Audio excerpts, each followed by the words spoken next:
Yes, go ahead. Welcome to the San Mateo County Planning Commission meeting of February 24, 2021. Please join us for the Pledge of Allegiance.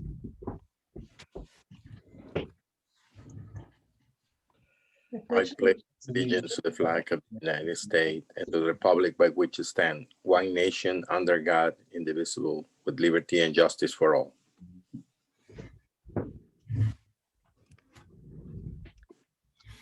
May we have roll call, please?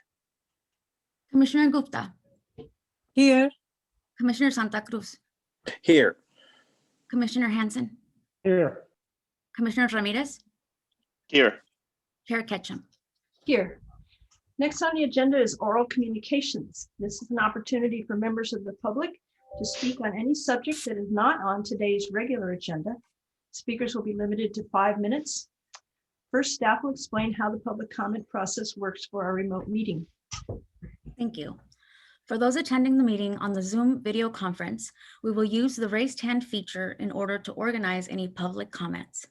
During the general public comment period, and for those items on the regular agenda, I will ask those members of the public who wish to comment to click the raised hand feature to raise your hand to speak on that agenda item.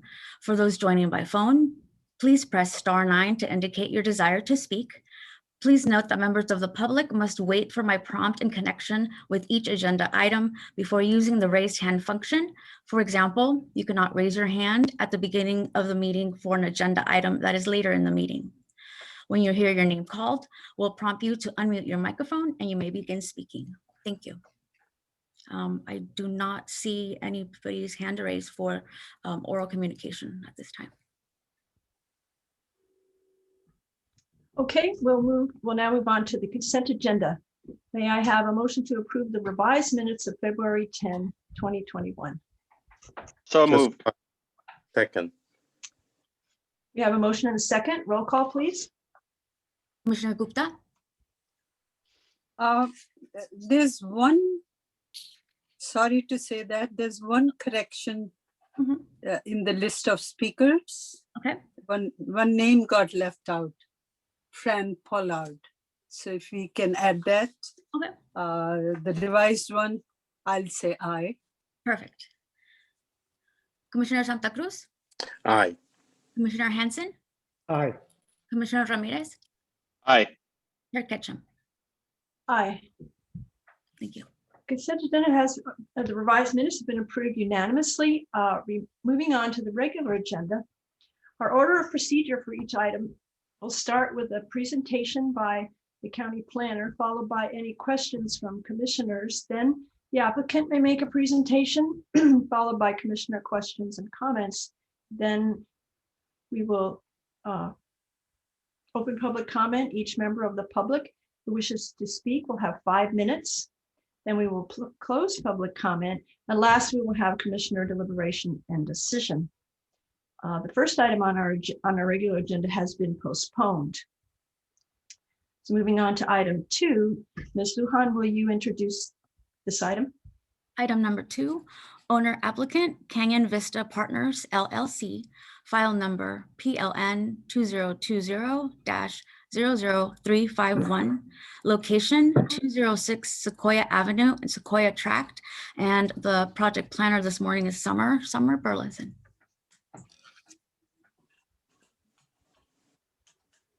Good morning, Chair Ketchum and commissioners.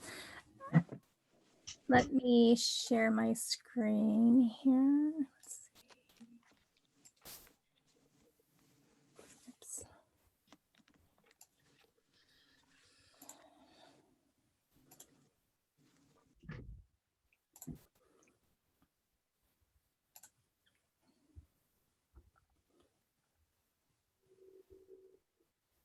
Okay.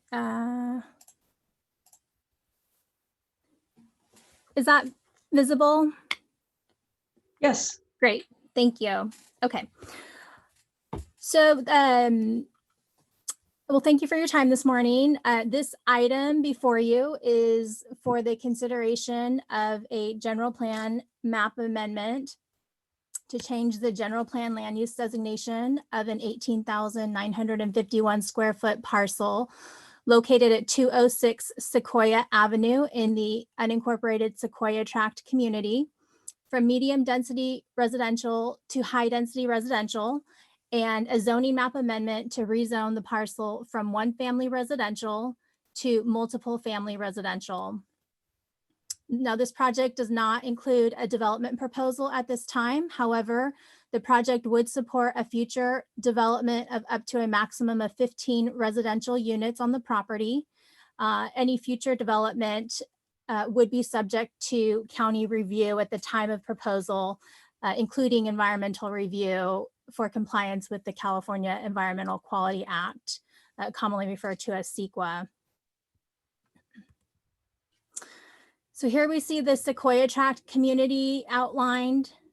And this is the general plan map for that community. The general plan map here shows that the community primarily consists of medium density land use designation, which is the reddish color here, with the project parcel showing here outlined in green on the edge of that medium density land use designation for this community, but just within that medium density land use designation. And adjacent to the, I guess, northwest here, if you can see my mouse, is Woodside Road, main corridor. And along Woodside Road is a commercial corridor, which is the purple shading that you see here is a commercial land use designation. So this property, the project property, abuts this commercial corridor area along Woodside Road.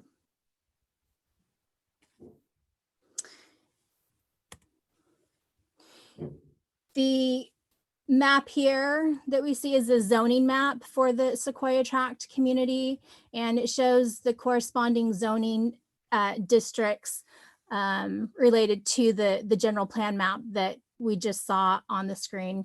And the Sequoia Tract primarily is zoned single family residential R1 S74, including the subject project parcel, which is shown here in green. And again, this property, the project parcel, while it's zoned single family residential, it is along the the outer edge of the residential, single family residential area of the Sequoia Tract, and does abut, it's hard to see here, but it does abut a multiple family residential zoned parcel to the northwest.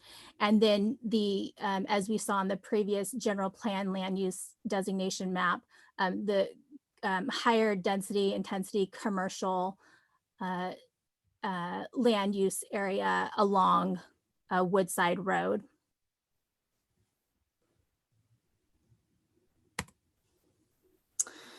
The property is bordered by commercial, multifamily residential. This is that multifamily residential parcel I just mentioned.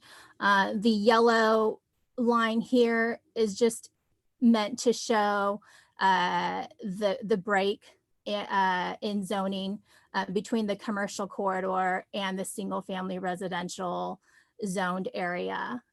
Again, the parcels along Woodside Road running here are zoned commercial for a higher intensity use, and then the adjacent parcel to the project site outlined here in red is a multiple family residential zoned parcel that consists of a fourplex.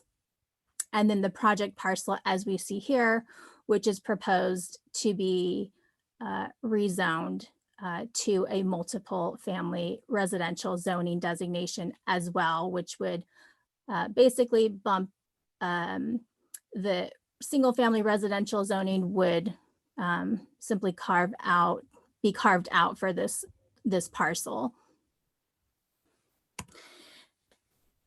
And here's just another image of the actual project site. As I mentioned, it's an 18,951 square foot parcel that is zoned single family residential. It does have an existing house that was built in 1978, and the surrounding single family residential zoned area primarily consists of parcels in the range of 5,000 square feet, which is the lot minimum for the zoning district, up to about 10,000 square feet for the parcel. So this parcel is comparably larger in size.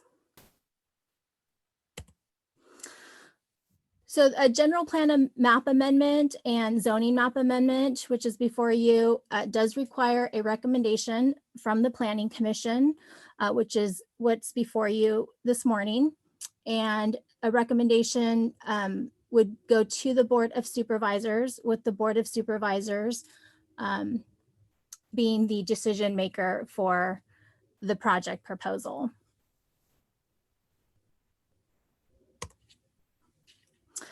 The process provides several opportunities for public involvement, which has included a major development pre-application workshop that was held on August 17th, 2020 to introduce the project and to obtain input from the community.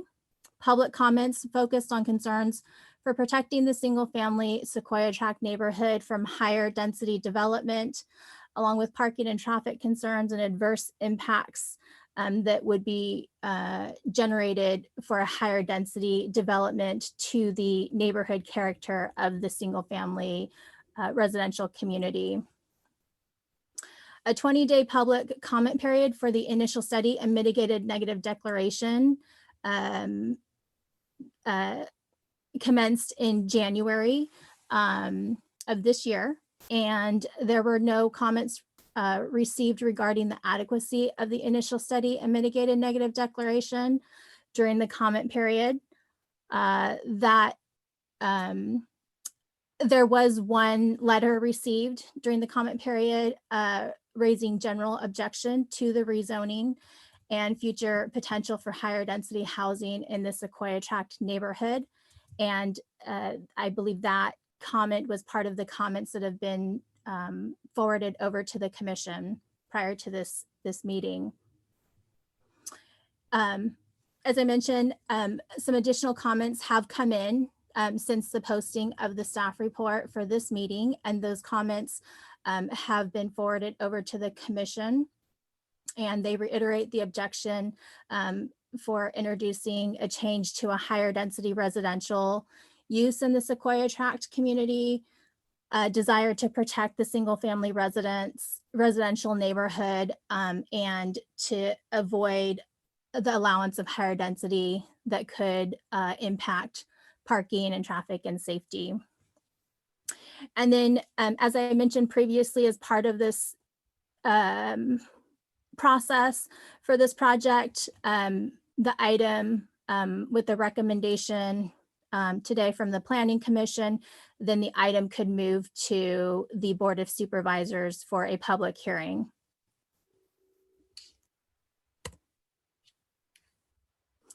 So the comments and concerns that have been considered, that have been raised from the community and considered through staff's analysis of the project for conformance with the general plan, as well as analysis provided in the initial study and mitigated negative declaration that was prepared for the project, does include analysis and consideration of parking, transportation, and changes in density within the community.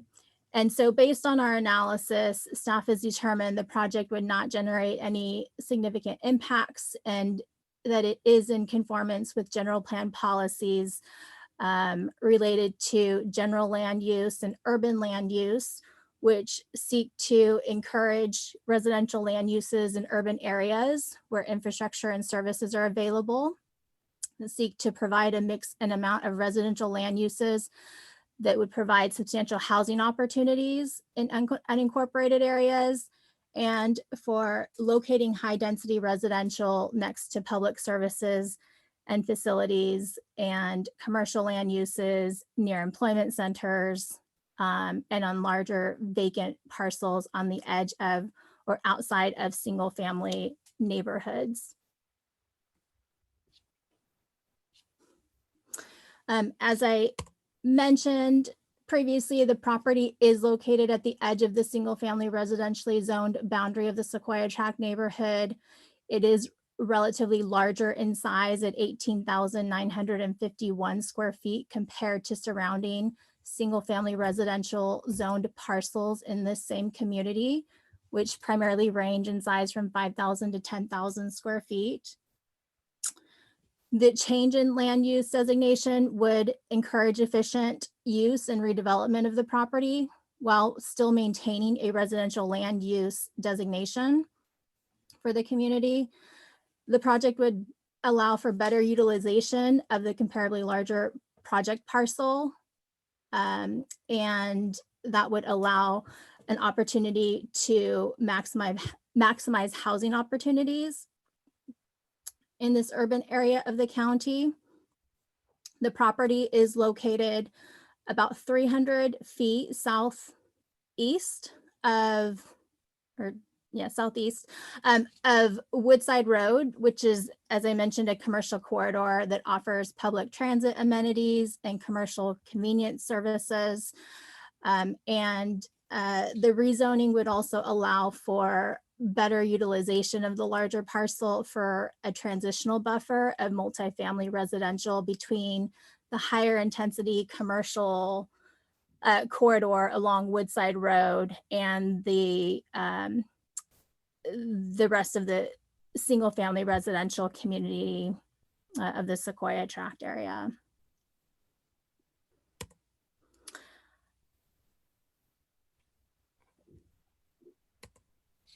And the project conforms with general plan policies for water supply and wastewater.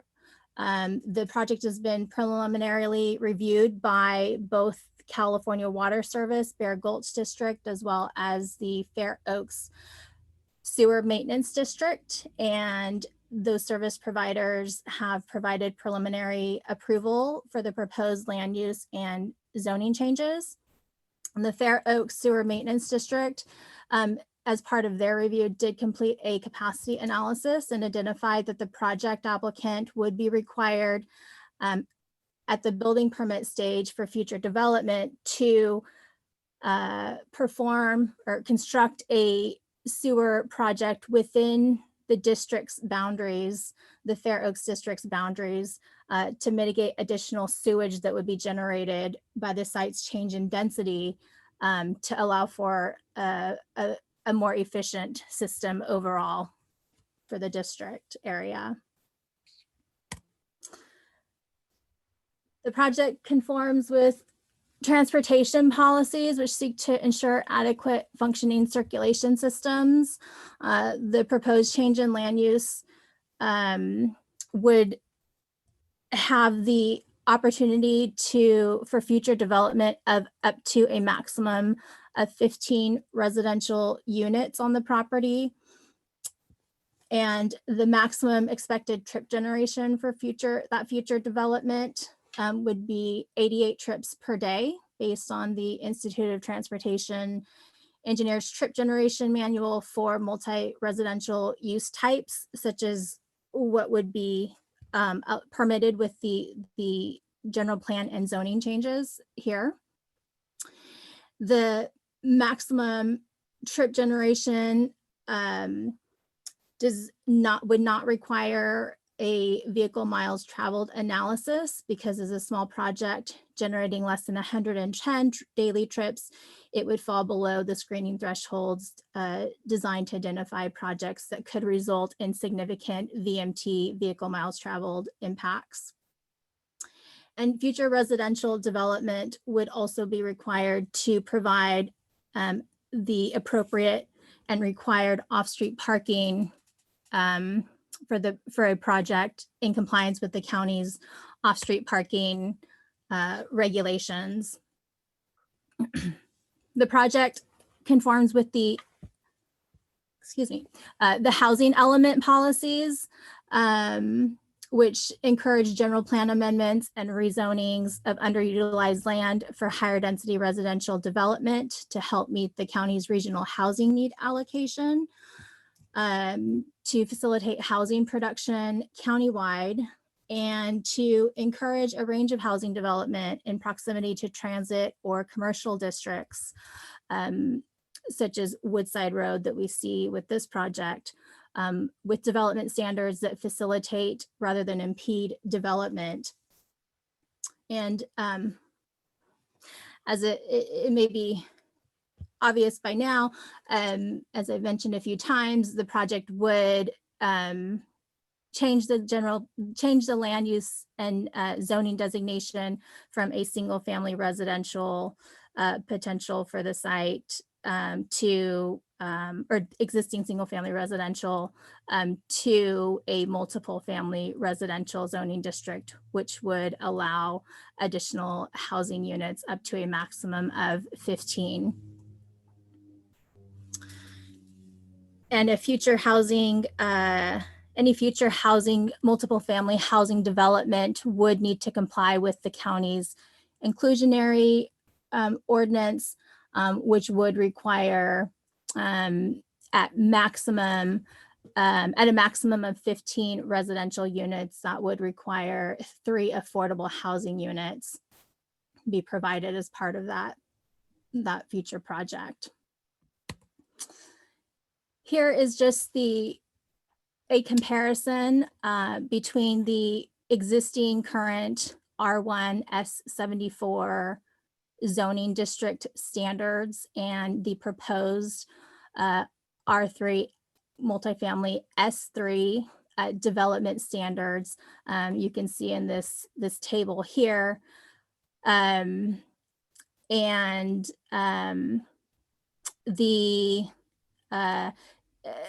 There's some similarities you'll see in terms of the setbacks would still be the same. Lot coverage is still the same.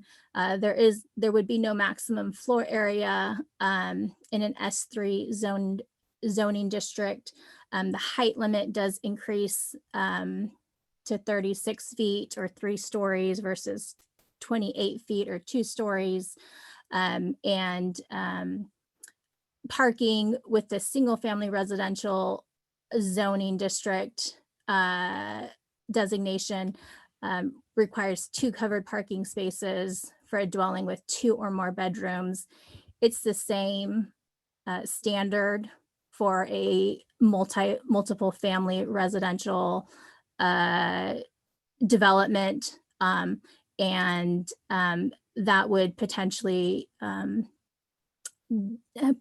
generate 30 parking space requirements for under a maximum development proposal.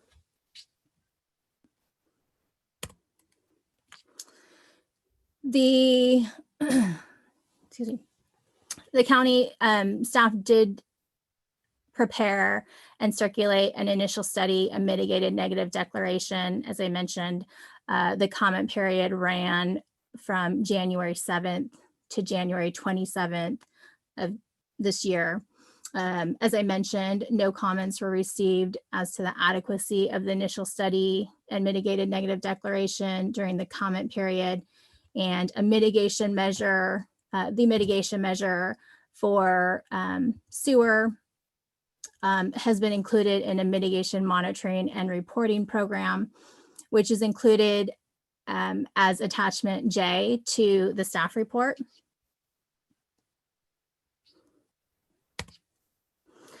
So for all the reasons that I've just went through, staff believes the required findings for the project can be made, that the proposed rezoning of the parcel meets the public necessity, convenience, and the general welfare of the community, and that the general plan land use map amendment is compatible with adjacent land uses and would not be in conflict with the policies of the general plan.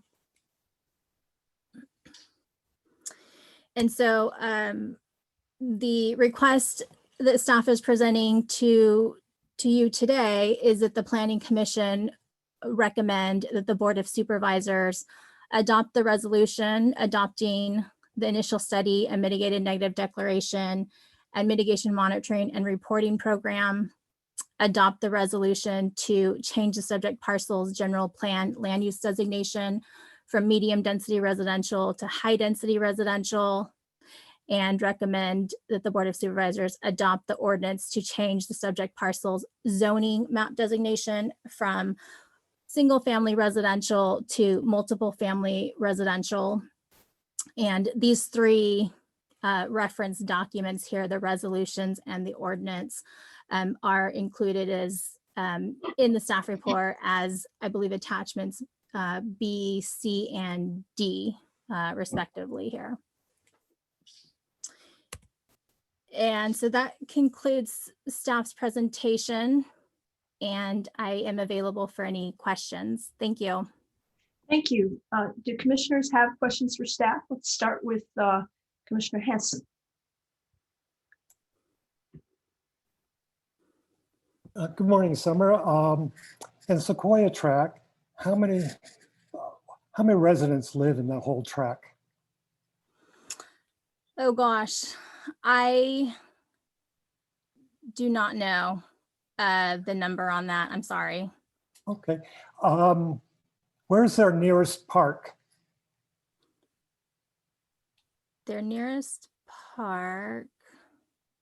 Let's see.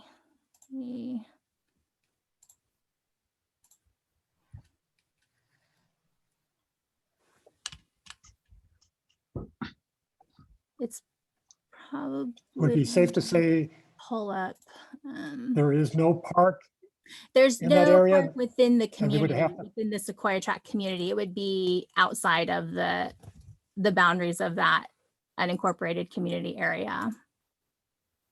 And it's probably safe to say they would have to cross the state highway to get to one. Probably, yes.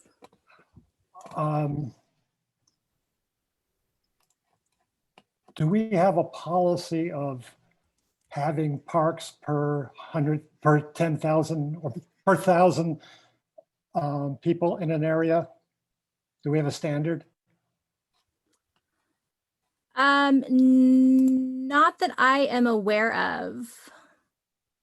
But generally, it is recognized in urban planning as you make things denser, that one of the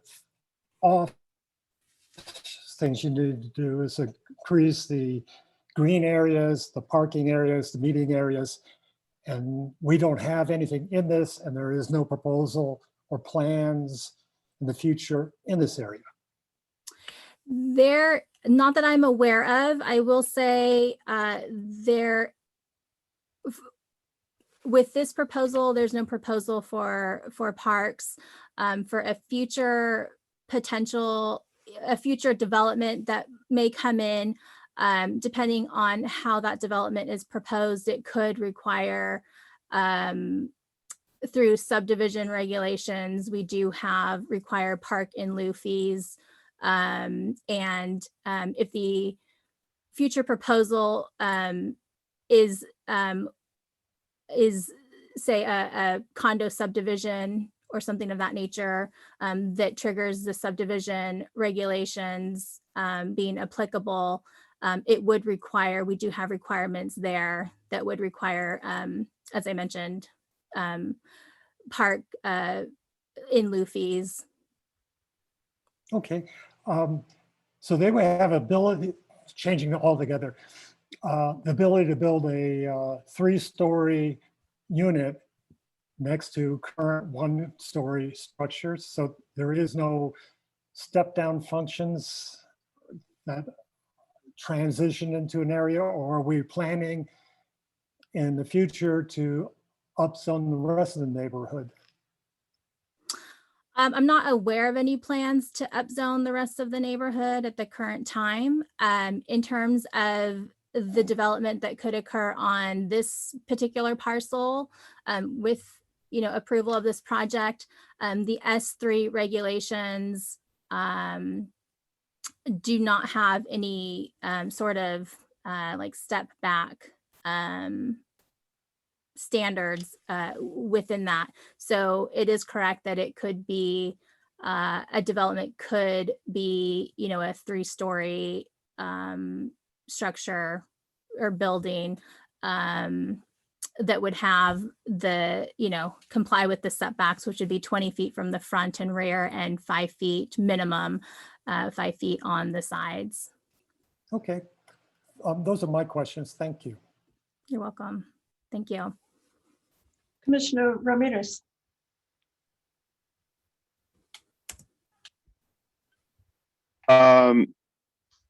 So let me see, the affordable housing units. So 3, based on the proposal at this time, 3 would be the maximum that the county can require. Well, there, just to be clear, there's no development proposal at the current time, but with Right. this project, the maximum residential density that could be proposed would be 15 units. And our inclusionary ordinance requires 20% be designated for affordable. And so that would, if a maximum development were proposed of 15 units, that would equate to 3 units that would need to be at the very low to moderate range. Yeah, so follow up to that question. What if the developer doesn't want to provide any affordable units? Then what happens there? Well, it's a requirement of the ordinance. They would be required to. So it, Okay. Yeah. So it is attached as a required that they would have to provide it. It's a requirement under the adopted inclusionary ordinance that we have. Yes. Okay. All right. That's all the questions for now. Commissioner Gupta. Oh, wait. No, that's fine. Thank you, Chair Ketchum. Very nice presentation, Summer. Thank you. I liked it. It was very concise and explained and answered many of my questions. But the question, of kind of a follow-up to what Commissioner Ramirez mentioned, based upon the rezoning, the developer could build up to 34 units on there? No, the maximum that would be allowed based on the parcel size is 15 units. 50? Would be the maximum potential. I think, if I may, the density of that equates to 34 units per acre. It's just that was cited in the staff report, and that may be where you're referring to the 34. So it's a maximum of 15 actual units equates to, on a per acreage, relative to the parcel size, to 34 dwelling units per acre, which is within the high density, the proposed high density land use designation, which goes up to, I believe, 87 units per acre. But that's not a direct number to the actual units that could be proposed. Okay. So the developer cannot come back and say they want to build 20 or 30. They can only build 15.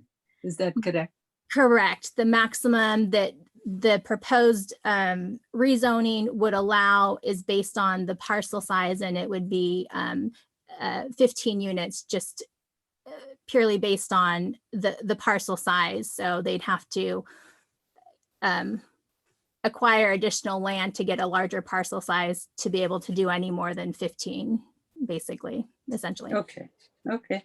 Thank you. Are there any other residential buildings which are 3-story high in kind of in the neighborhood say along Woodside Road? There is a development. Let me go back to. Sorry, so many different buttons here. Yeah. Let's Yeah, see. there were some Okay. beige colored areas, right? Yes. So if you can see this map here, again, this was the zoning map, and there is a multiple family residential development along Woodside Road. I think this map shows it. It's if you can see. Oh, hang on, sorry.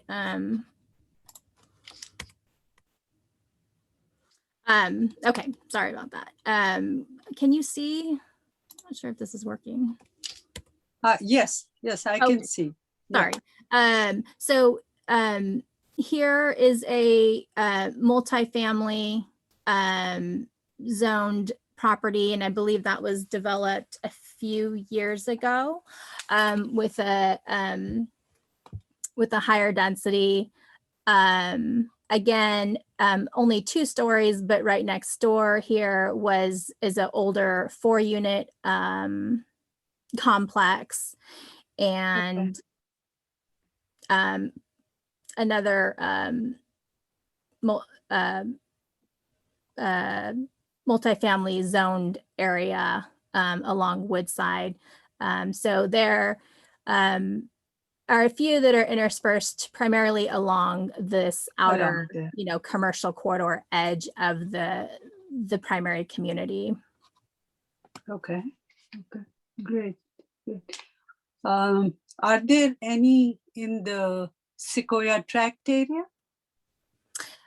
Well, so the outer boundary, thicker black line here is the entire Sequoia Tract, what we consider to be the entire Sequoia Tract community.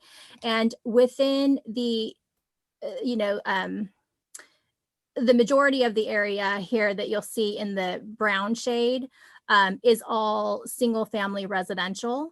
So there aren't any multifamily developments, interspersed throughout the community. They're really on the outer edge, which is, what the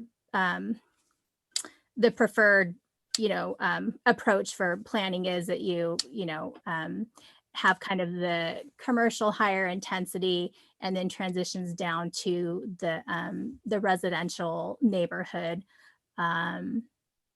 So that there's kind of a consistent, variation, transition, I guess. Okay, thank you for that. And are these 15 units going to be rental units? Or it's up to the developer? Right, it would be up to the developer. And I know that, yeah, I don't know. Okay, because they haven't applied for anything at this time. Right. Okay. The proposal has Okay. not been applied for. Right, but they presented something at the pre-application time. I read somewhere in the report. Yes, they did present a preliminary plan for a condo subdivision, a 15-unit condo subdivision. And Condo. correct. And that kind of, is one option definitely for this type of multiple family residential zoning district that's proposed. And going back to Commissioner Hansen's question about parks, if it were something like a condo subdivision that we saw proposed, then those park requirements and in lieu fees would be a requirement at that point. But I would, as we've mentioned, there hasn't been a formal development proposal. So. Okay. Thank you. That's all I have at this time. Commissioner Santa Cruz. Questions? I have a couple of questions for Mrs. Bardison. How do you guys, considering the impact and traffic and parking, how do you guys come out with the trip generation percentage? Well, the trip generations are based off of the ITE, which is the Institute of Transportation Engineers, I think I may be not completely accurate on that terminology, but it is the I'm sorry, the Institute of Transportation Engineers trip generation manual is the ITE. And so those standards are what are referred to in determining what the trip generation would be for a number of different types of uses, whether it's commercial, residential, industrial, or other. And so we look to those standards to determine the type of land use, and then it identifies what that trip generation is, which for multifamily uses, it's the 5.8 is what I had identified as per unit. 5.8 trips per unit is what is designated or identified through ITE. Okay, so basically that's an estimate of how much an impact could be for traffic and parking in the area of Sequoia Tract neighborhood, right? Correct. So it's an estimate. We don't know exactly how it is. Like it is an estimate. If we approve the designation of a high density, is an estimate. They may come out with a shorter number of units, or it could go up to 15 units. That is correct. It's 15 is the maximum potential, but it could be something less as well. It just can't be something more. Okay, and so my question is, we talk about the housing opportunities that we all need in the Bay Area. We need to build more housing, more affordable housing. Obviously, in this type of areas, affordability might not be the case. Having 20% of the project for affordable housing, it may not be sufficient for affordability and the price that we need to pay by designating multi-unit density area versus a single family unit, because we don't know now exactly. So basically the process is to approve the high density, and later on they will come out with the project per se. Is it possible? And I don't know the part of the bureaucratic part of the process, but is it possible that we can concurrently approve the high density if they present the sort of like a project of the type of housing that they're going to build?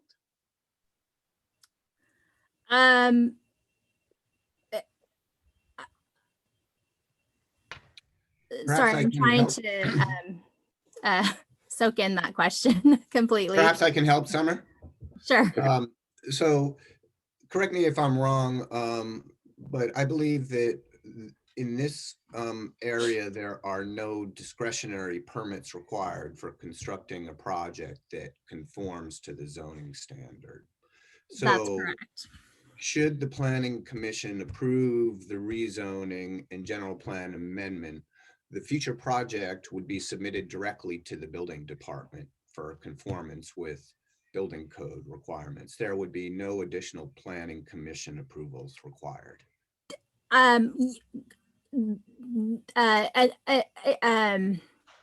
Depending on, that is correct, depending to a certain extent, I think, depending on the type of multifamily housing project that is proposed. As I mentioned, if they were, say, to pursue a condo subdivision project that would, as you know, require a planning process.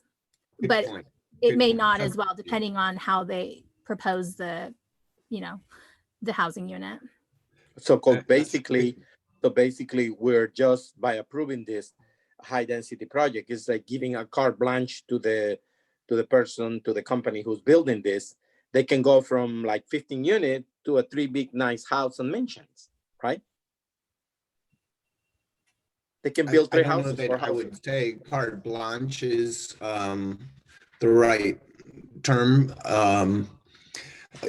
Summer rightly points out that if they were to want to subdivide it into individually owned units or parcels, then that would need to come back to the Planning Commission.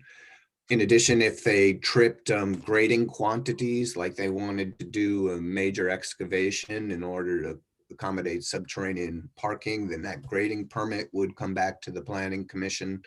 And then the zoning amendment itself includes controls about setback requirements and so forth. So it's not necessarily carte blanche, but if they would have the ability to, let's say, construct one apartment building with a number of units that was consistent with the zoning, if it didn't trigger a subdivision and didn't include a certain amount of grading, then that they could go straight for a building permit. But right now, we don't know what kind of project will they planning to do, which is basically we're discussing here the possibility of moving from a single residential unit to a high density. That's it.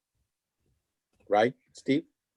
That's correct. I mean, as one of the commissioners pointed out, there has been some conceptual plans developed that's been presented to the community, but yeah, in terms of a formal proposal, we don't. I didn't hear the last part, Steve. Oh, I said that we do not have a formal application yet, but we have seen some conceptual proposals. Okay. Okay, so Summer, it would this be in compliance with what we discussed last meeting regarding the urban planning in the area and the number of issues of traffic, parking, and the Half Moon Bay, which is close to it, would not be in contradiction to what we discussed last week? Are you referring to perhaps the last planning commission meeting? Mm-hmm. I The Connect cost side. I was not in attendance at that meeting. I'm sorry. I'll take that question, Summer. So it's Connect the Coast Side is specific to the mid-coast urban area. This project location is outside of that area.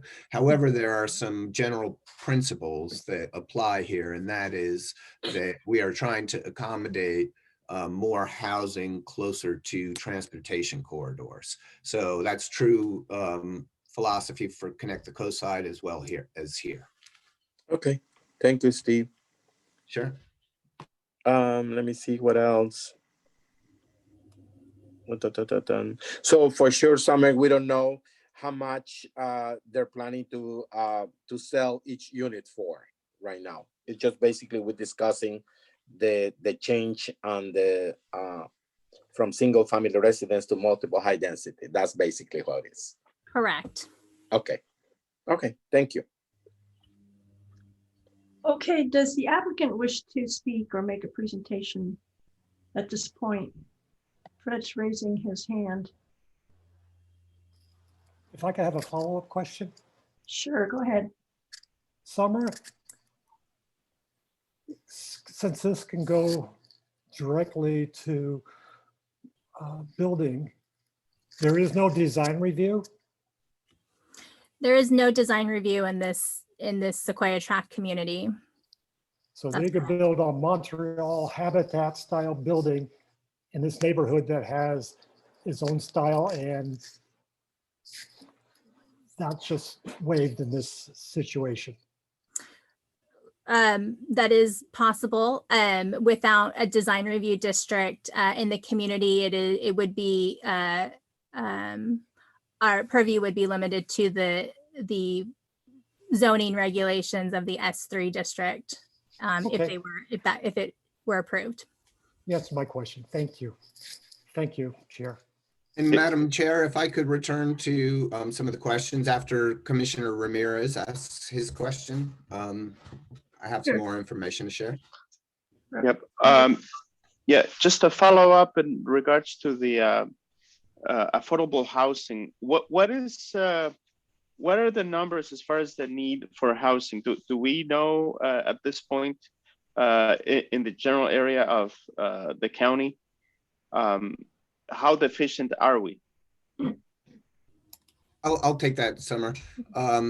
Thanks for that question, Commissioner Ramirez, because I did want to come back to that point in terms of, the relationship of this rezoning to our general plan housing element and our requirement under state law to provide our fair share of housing of all different levels, but particularly affordable. And I think I might have mentioned in previous meetings that we're kicking off our housing element update, which occurs in cycles. I believe it's 8-year cycles. And as part of that, we need to address an assignment for housing units that we get from the state. And not only have we been unable to meet the production levels expected in our last round of the housing element, but in this current round, we're expected to provide substantially more housing. So the need is significant. And without rezoning such as these, it's unlikely that the county will be able to meet the state mandate to provide affordable housing and other levels of housing. Okay. Do you have any actual solid numbers right now as to where we are? I can get that for you. You ask with regard to this neighborhood. Generally speaking, the state assigns numbers to jurisdictions, and the state does not break that down by neighborhood, nor do we, the county, in our housing element. But just off the top of my head, I believe the last cycle of the regional housing allocation, we were required to provide in the nature of 500 plus residential units. And I think in this round, that's at least doubled, over 1,000. So Joe, maybe you can check some of those facts for me and we can report back. So unless you have further questions, that I'll turn back to some of the other questions that were asked. Yeah, no, not at this time. Thanks. Okay. Commissioner Hanson, you had asked about the nearest park, and thanks to Google Maps, that's not too hard to figure out. And that would be Maddox Park in the city of Redwood City, which according to Google is a 0.7 mile or 17-minute walk. So, and that does have children's playground facilities and so forth. But it's on the other side. It's go on ahead. the other side of the state highway. On the yes, correct. So you wouldn't recommend a 10-year-old to walk down to the park by themselves? Probably not. No. Okay. But I wouldn't do that even if they didn't have to cross a highway. Probably. I don't know. My mom kept suggesting I go play on the freeway as a kid. So. The other thing is I wanted to turn back to the maximum number of units, which I think if the project simply proposed the minimum number of affordable units required by our inclusionary housing ordinance, that's true. But I think this commission's seen projects before that make use of the density bonus allowed under state law if you provide more affordable housing units. And just by a back of the envelope calculation, we think that perhaps they could get one additional, maybe two, if they substantially increase the amount of affordable units on the site. So I just wanted to point that out, and I'm happy to answer any further questions the commissioners may have. So does the applicant wish to speak?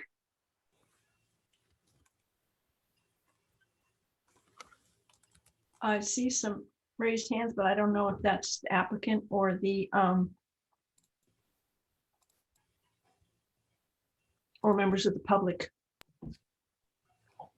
Ms. Lujan? I've seen a hand raised by the applicant earlier. One is the applicant, Grove. Okay, Right. I can go ahead and move him over. Hold on just a second. Okay. We should be seeing him now. There he is. Mr. Grove?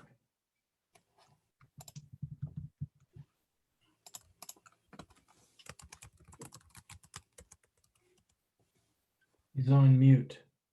Yeah. See. There, Hello, there he is. There we go.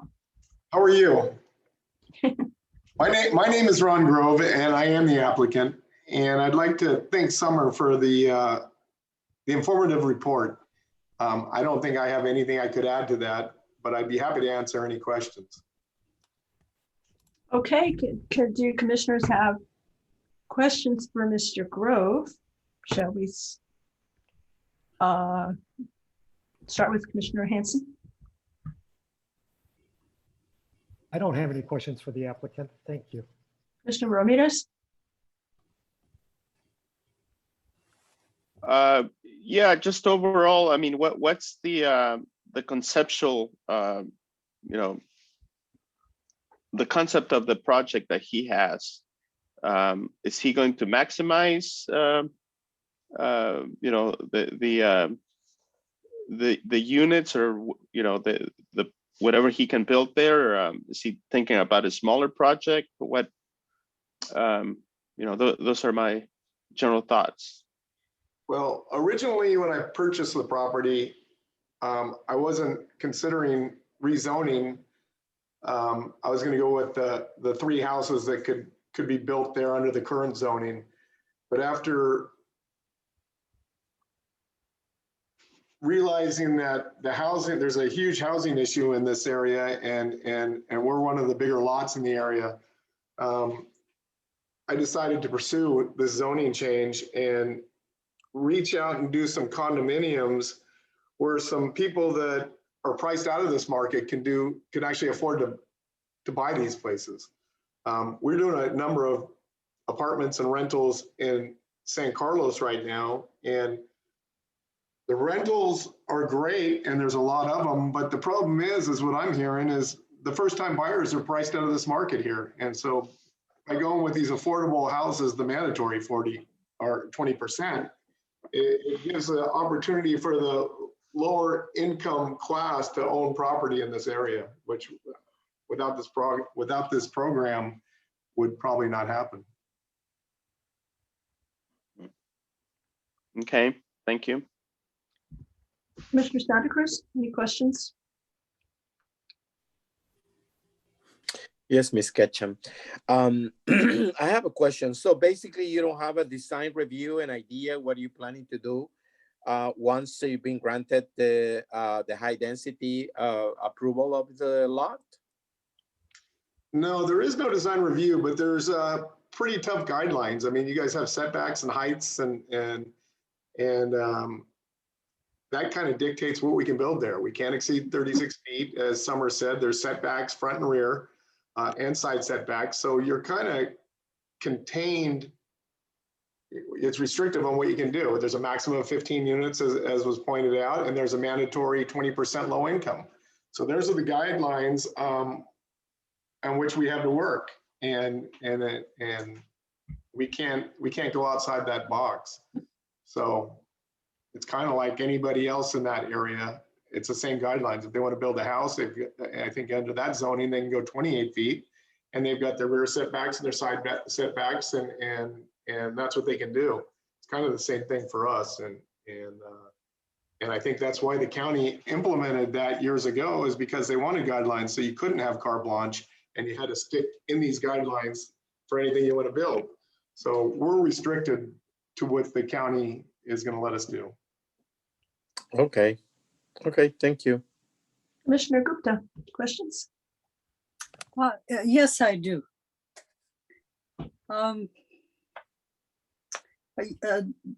Mr. Grove, you mentioned that you have apartments in San Carlos. That is Is correct. that apartment complex? That's what I understand. We built Could you one last year. share what Pardon? is? I'm sorry. Yes, go ahead. I'm sorry. Could you share what size are they and what is the range of rent? 977 Laurel Street, we completed last year in San Carlos. It's a 9-unit complex, mixed use down below with, at that time, it was 10% below market rentals. And there's a mandate by the city or the state, I'm not sure who, that mandates what the price of the below market rentals are. In that particular unit, we have a 1-bedroom that's below market rental. And I think that rents for $1,130 a month. And Okay. that's mandated by the state. We don't set pricing for sales or rents. It's mandated. So you are saying, is that just for the below market rentals? That's for the or below market. Yeah, the other units are standard units and those go for market rate. For the market rate. Yeah, at this And they are time, not, market- and they are Pardon? not set by county or the state? No, They the are not standard- controlled. Okay, No, there's no Okay. rent control on the other units. okay, okay. So there's, in that 9-unit thing, you have one below market rate. Is that correct? Yeah, that was, yes, that was based on the old rules of 10%. And now everything's been bumped up. So now it's Okay. 20% in the county and I believe it's 15% in San Carlos. So slowly it seems to be raising. Okay, okay. My next question is, what, like, in the pre-application workshops, you presented something which I don't know. What the plan was that just a example of what you may be doing? I don't know whether that is still what you are planning to do, but what are your thoughts about what are you going to be doing on this parcel? Well, we probably maximize at 15 units because we'd maximize also the 20% below Okay. market units. The less we go, the less we have to supply. But in this case here, basically we're building 3 units that we're going to be selling for less than it costs us to build. So we have to maximize the standard units in order to pay and cover the low income. If you were just to build low income, there's no way we could build them. We might as well just get out of the building business and look for something else to do, because you can stay home and go broke. I don't need to work my tail off to try and pay to help out with the below market. I don't mind if the other units can cover it, but I can't afford to pay for them on my own, because they are quite a bit cheaper than you can sell them for. They're, more expensive to build than you can sell them for. Okay. All right, I had one more question, so just bear with me. Okay, so how long have you owned this parcel? This parcel, I believe, and I'm not positive, going on close to 2 years probably. 2 years, okay. Okay, so when it was rezoned in 2004, you were not the owner at that time? No, I was No. not. Okay, all right. Thank you. No more questions. Thank you. Okay, now we'll open public comment and I'll turn this portion over to Ms. Lujan. you very much. We are now opening public comment for this item.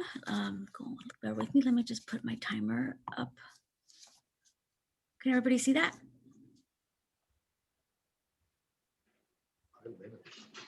Just a moment. Okay, so I currently have 3 hands raised for this item. We'll first call on Dave Kellums, followed by Cynthia Coyla. Dave, please accept this request, unmute your mic and begin speaking. Hi, this is Dave and Chris Kellums. I did send a letter in, an email. I don't know if it got included in your packets. We own the property at 207 Sequoia Avenue, right across the street, basically. We have a 1,500 square foot Cape Cod with a 2-car detached garage. We raised 3 children there. As far as playgrounds for Mr. Hanson, our kids used to go over to Selby Lane School and then Woodside High School. That's where we played. It's not available as much anymore, but that's what's available. You do not want to cross Woodside Road. Trying to turn west or left on Woodside Road is extremely dangerous during traffic times. We've had a fatality recently at the crosswalk on Woodside Road. There have been untold accidents of people doing U-turns or trying to get to the gas station, and traffic's horrible. Now, we already have a transitional apartment building, that 4-unit place right next to Mr. Grove's property. We don't need a taller one. Mr. Grove, I'm sorry, but your property at 977 Laurel in San Carlos is it does not fit the neighborhood. It's unbelievably bulky. If you build something like that, the looks of it are horrible. I understand your need to maximize your dollars for building, but this ain't the way to go. My suggestion to the supervisor, to you folks, is a planned unit development. And I would really encourage Mr. Grove and his partner to acquire the property at, I think it's 214 Sequoia, which is a blighted property. And it's a flag lot. Get a hold of that property, do a better development, and I would suggest cottage homes, smaller homes, not big homes. You can raise as we found, you can raise a good family on 1,500 square foot house. You don't need a 3,200 square foot house or even a 2,200 square foot house. Plus, you might be able to put some ADUs in there. That would be my suggestion. I really, the traffic, the parking, in front of, on our street, there's always people parking that belong to the small apartment building. And yes, legally, everyone can park on a public street for a reasonable amount of time. That's not the point. We used to have 5 cars and 5 drivers. We had to play musical cars in our driveway and parking in our own parking. And there are other families that have their teenage kids that are driving and they got cars parked, and we need our own spaces. So those are the high points. So please don't build anything that what looks like what you built on Laurel Avenue. You have done some nice development there on Rossi Lane. Mega houses on tiny lots. I look at something like what was built at Gretel Court to put in. I don't see any reason why we can't do 3 houses with some variances as far as the setbacks, et cetera, and size. You should be able to do 3 houses on that lot with no problem and sell them for market rate. 2-story. And make it 2-story. We don't need 3-story things. Yeah, Boxes. Thank you. Thank you. We'll now call on our next caller, which is Cynthia Koila, followed by Boris Slutsky. So Cynthia, please accept this request, unmute your microphone and begin speaking. Hi, my name is Cynthia Calais. Can you hear me? Yes. Wonderful. I live on 275 Sequoia Avenue, about a little bit farther down from Woodside Road. But I also agree that having a 3-story structure is not characteristic of our neighborhood, and is actually 15 units is quite a lot of residences to add in that one area. And in just for to give a layout of that corner, Woodside Road and Sequoia has a Mobius gym on the west side, a Shell gas station, a very popular Shell gas station. Right next to the Shell gas station is the Chase Bank, and across from the Chase Bank, right next to the Mobius gym, is a little business area that has a vet, a coffee shop. I think there's an insurance place there. And so in that particular intersection, on one side, there's a very popular gas station, a very popular bank. Across the street, a very popular driveway to the gym and a driveway to the vet and business areas. That particular intersection is heavily used, and the residents and the customers who come to that corner park on both sides of the street. If you're traveling down Woodside Road heading towards El Camino, the right turn from Woodside Road is not a perpendicular 90 degrees turn. It's a little bit sharp. And in that intersection, where customers are crossing the streets, they're going to their businesses, and pedestrians are taking their lives into their own hands. We don't have sidewalks on most of the Sequoia because it's unincorporated. And so the cars are encroaching upon the street. Having 15 units and let's say 15 cars added and visitors to 15 homes would really impact the population of our neighborhood. And several years ago, we put in 3 speed bumps on Sequoia Avenue to slow down drivers who use Sequoia from Selby, Stockbridge to go to Woodside Road, because exiting Sequoia Avenue to turn left on Woodside Road is allowed.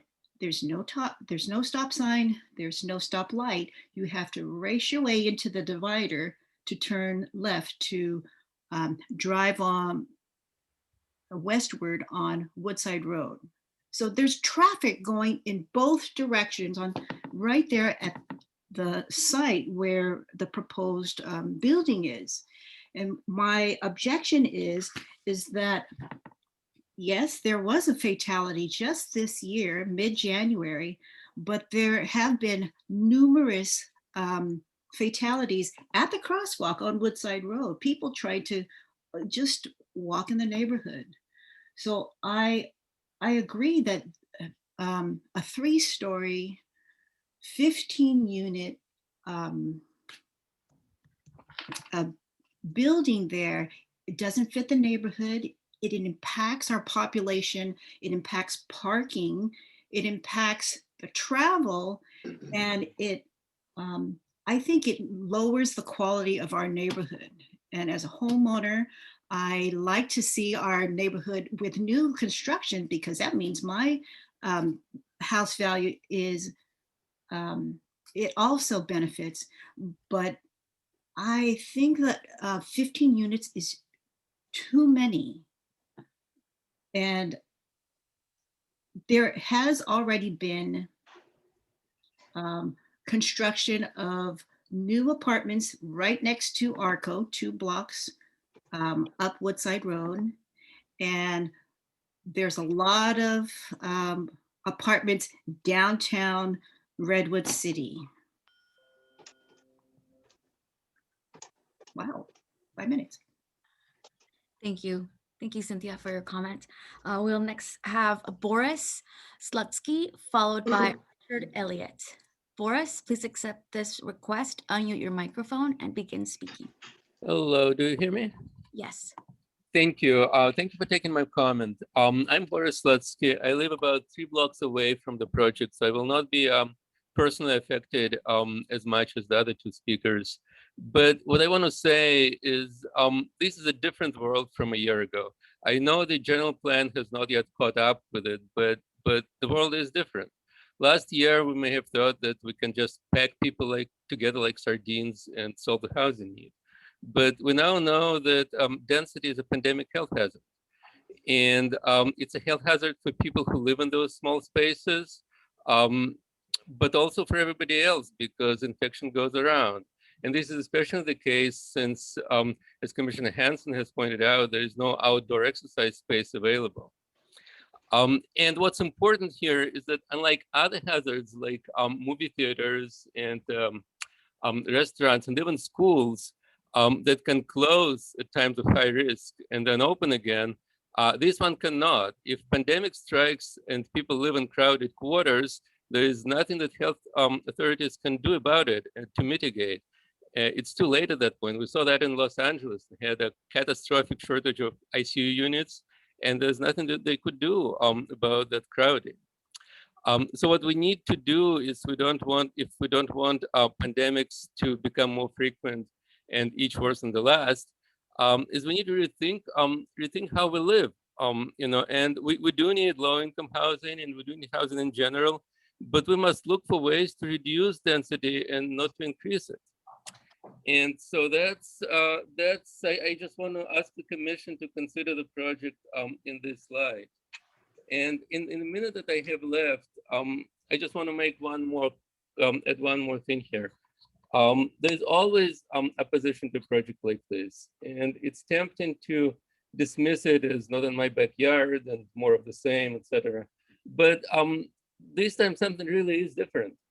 I want to ask the commission to set the old thinking aside and just give a fresh look to the problem. And this may seem like a routine decision today, but buildings last for 50 to 100 years. And so the implications of what we do will reach into the future longer than many of us will be alive, including me. So it's a great responsibility.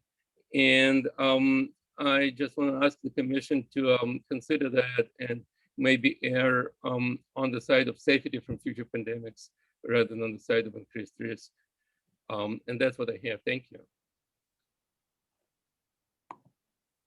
Thank you, Mr. Slutsky. I'll next call on Richard Elliott. Richard, please accept this request, unmute your microphone and begin speaking. Hello, everyone. Thank you for your time. Can everyone hear me? Yes. I just wanted to ask the planning department and the commissioners if anybody has actually visited the site in question. I live on 259 Sequoia, diagonally opposite Mr. Grove's property. There are vehicles parked along the road, basically from Woodside Road up until where his property is. And that's an overflow from the apartment complex that's next to his, with a 15-unit condominium project. I know that there will be 2 parking spaces per property. There's still going to be overflow parking. In an unincorporated Sequoia, we don't have sidewalks. It is already dangerous walking to crossing Woodside Road by Mobius Fit on the corner is hazardous at best, as other attest from other residents. There was a fatality in January. There was a near fatality in beginning of February. I want to just reiterate as well, one of the commissioners rightly asked where the nearest park would be, and that is Maddox. And a child or adult would have to cross Woodside Road to get to that. It's just not feasible. It's going to impact people's safety. The traffic and overflow parking is already bad. It's going to be worse, which means you're going to have people walking down Sequoia in the road because there's no sidewalks for them to walk on. I can't imagine that if there are 15 homes, that 30 parking spaces is going to be enough to accommodate that. As other neighbors have said, turning left to turn west from Sequoia on Woodside Road it's such a dangerous intersection. I just feel like that the better option, if that land is going to be developed by Mr. Grove, would be single family homes, perhaps 3. I'm not going to tell him what size to build, but I think that building a 15 house complex there, apartment complex, is just crazy. I also would like to go back to what Commissioner Gupta said. All of the 3-story buildings that are on Sequoia tract are all on the edge of the tract, basically on Woodside Road. This will be the only 3-story building that's encroaching the Sequoia subdevelopment tract. And so basically, is this the first of many? Are we going to start encroaching and bringing more and more 3-story buildings on? This one is not on the edge of the track, doesn't border Woodside Road. So we're not comparing apples to apples here. I just wanted to make sure that's clear. And I think this is a really bad idea. I think it's a public safety issue. I plead with the city and the commissioners to come and look at the site. Currently, Mr. Grove is using the site as a construction yard. He has all sorts of trucks, and I don't know why they're parked there because it's residential, but he's using it as a construction yard right now. So please do not do this. Thank you for your time. Thank you, Mr. Elliott. I will next call on Janie Mercado, followed by Chris. Janie, please accept this request, unmute your microphone and begin speaking. Good morning. Good morning. I own a home on Hull on the 1900 block, a few blocks away. I'm a lifelong Redwood City resident. When I bought my property 21 years ago, I looked at dozens of homes throughout Redwood City. I chose this neighborhood because of the lot size and the vibe and the community. I could have moved to other areas, less expensive areas with multi-housing units, and I chose not to. I do not believe that the developer is interested in providing low-income housing. I believe money is his bottom line, like many of us. But his choice is misguided. This will crack the shell of our neighborhood and encourage further development like this. I absolutely oppose this choice. Thank you. Thanks for your comment. And I will now call on Chris. Chris, please accept this request, unmute your microphone and begin speaking. I live on Hull, 1700 block in Redwood City. I definitely oppose this project also because I have 2 young little boys and they don't have any parks to go to that can go to safely without crossing a major highway.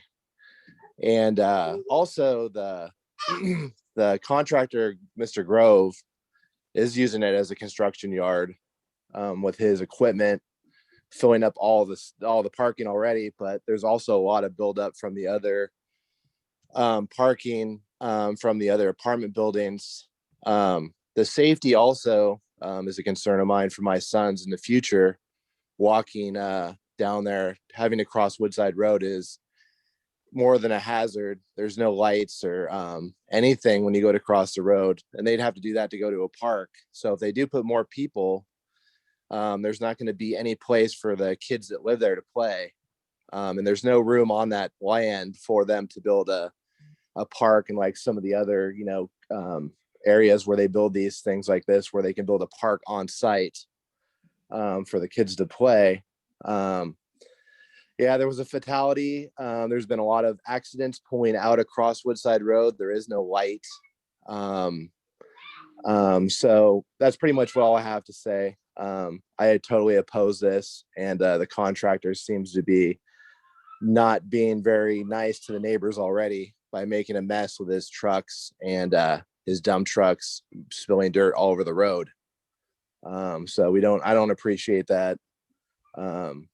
And I think he's just getting away with what he wants to do, and I don't appreciate it. That's all I have to say. Thank you. So that was our last raised hand for this item. Oh, I see one more hand raised. I see one for Patty Cooley-Wetzel. Patty, please accept this request, unmute your microphone, and begin speaking. Hi, everyone. I'm Patty Cooley, and I'm a native of Redwood City. And I live much further down. I live across the other side of Selby Lane. And I was alerted to this type of development when a similar project was attempted on Rutherford Avenue, actually on Woodside Road, but it did not really adhere to the character of the neighborhood and compliance. And I just want to read a tiny little thing from the findings of that Rutherford attempt to develop a 3-story project. And it was in the plan 2017 00517, etc., final for print. It's in my email to Summer. But the neighbors went to great effort, and they brought forward on page 8, it says, the proposed project is not in compliance with the intent of the S74 zoning district ordinances, which were specifically passed at the request of the neighborhood in 2004 after numerous community meetings and unanimous approvals by both the Planning Commission and the Board of Supervisors. It was a very important ordinance that was passed in order to retain an attractive place to raise kids, the quality and the quirky nature of single-family homes. It lowered the height to 28 feet. It protected light planes and setbacks, and it gave us a sense of protecting what we had before it was lost. I don't believe that it is honest, just, fair, and good to overturn an ordinance that the neighborhood and the people in this area went to so much trouble to protect. And I think that if you looked at that intersection, you would just be aghast at a thought of encroaching into a neighborhood as though the lot next door to me, it was 280 feet long, 70 feet at the front. If you could develop that piece of property, you could probably put 20 units just in a neighborhood. There is no reason to rezone to an R3 in the Sequoia tract. If it is not on Woodside Road, it should not be considered. We should not be in danger of having all of this big lot exploited with the, term, oh, we need more housing. Yes, we do. This is not the place for it. I could say a lot more, but I just want to say that I can't imagine after what we went through in 2004 that the Planning Commission would even consider, anytime a developer wants to develop a nice big lot to just rezone. It's wrong. I oppose it. They don't know that they told me to rezone. Thank you very much for your time. That's it. Thank you, Ms. Cooley. I'll next call on Rob Cummings. Rob, please accept the request, unmute your microphone, and begin speaking. Thanks for the time. I'd just like to echo the comments made by my neighbors. I'm on Hull, the 1700 block of Hull Avenue, about 3 doors from Sequoia. There was earlier discussion about reaching state and county density guidelines and affordability guidelines. I think there's far better places, for example, on Broadway, just north of Woodside. There's a lot of space, a lot of infrastructure, and it's closer to all the retail and services in downtown Redwood City that would make much more sense than encroaching on this residential area that my neighbors have already commented on. That's all I wanted to say. Thank you, Mr. Cummings. And I believe that was the last hand raised for this item, Chair Ketchum.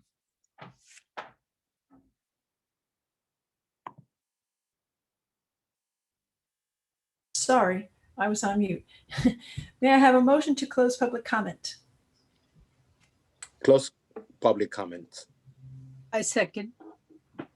We have a motion and a second. Roll call, please. Commissioner Gupta, Aye. Commissioner Santa Cruz, Aye. Commissioner Hanson, Aye. Commissioner Ramirez, Aye. Chair Ketchum. Aye. Thank you. Public comment on this item is now closed. Does staff wish to speak on any of the issues raised? Thank you, Chair Ketchum. I'll just briefly respond and then let Summer or Joe chime in if they have anything additional to add. First, I'd like to thank the neighbors for showing up and expressing their concerns, which are certainly understandable. And it's a real challenging proposition for the county to try and figure out how to best meet the mandates we've been given by the state to provide additional housing opportunities.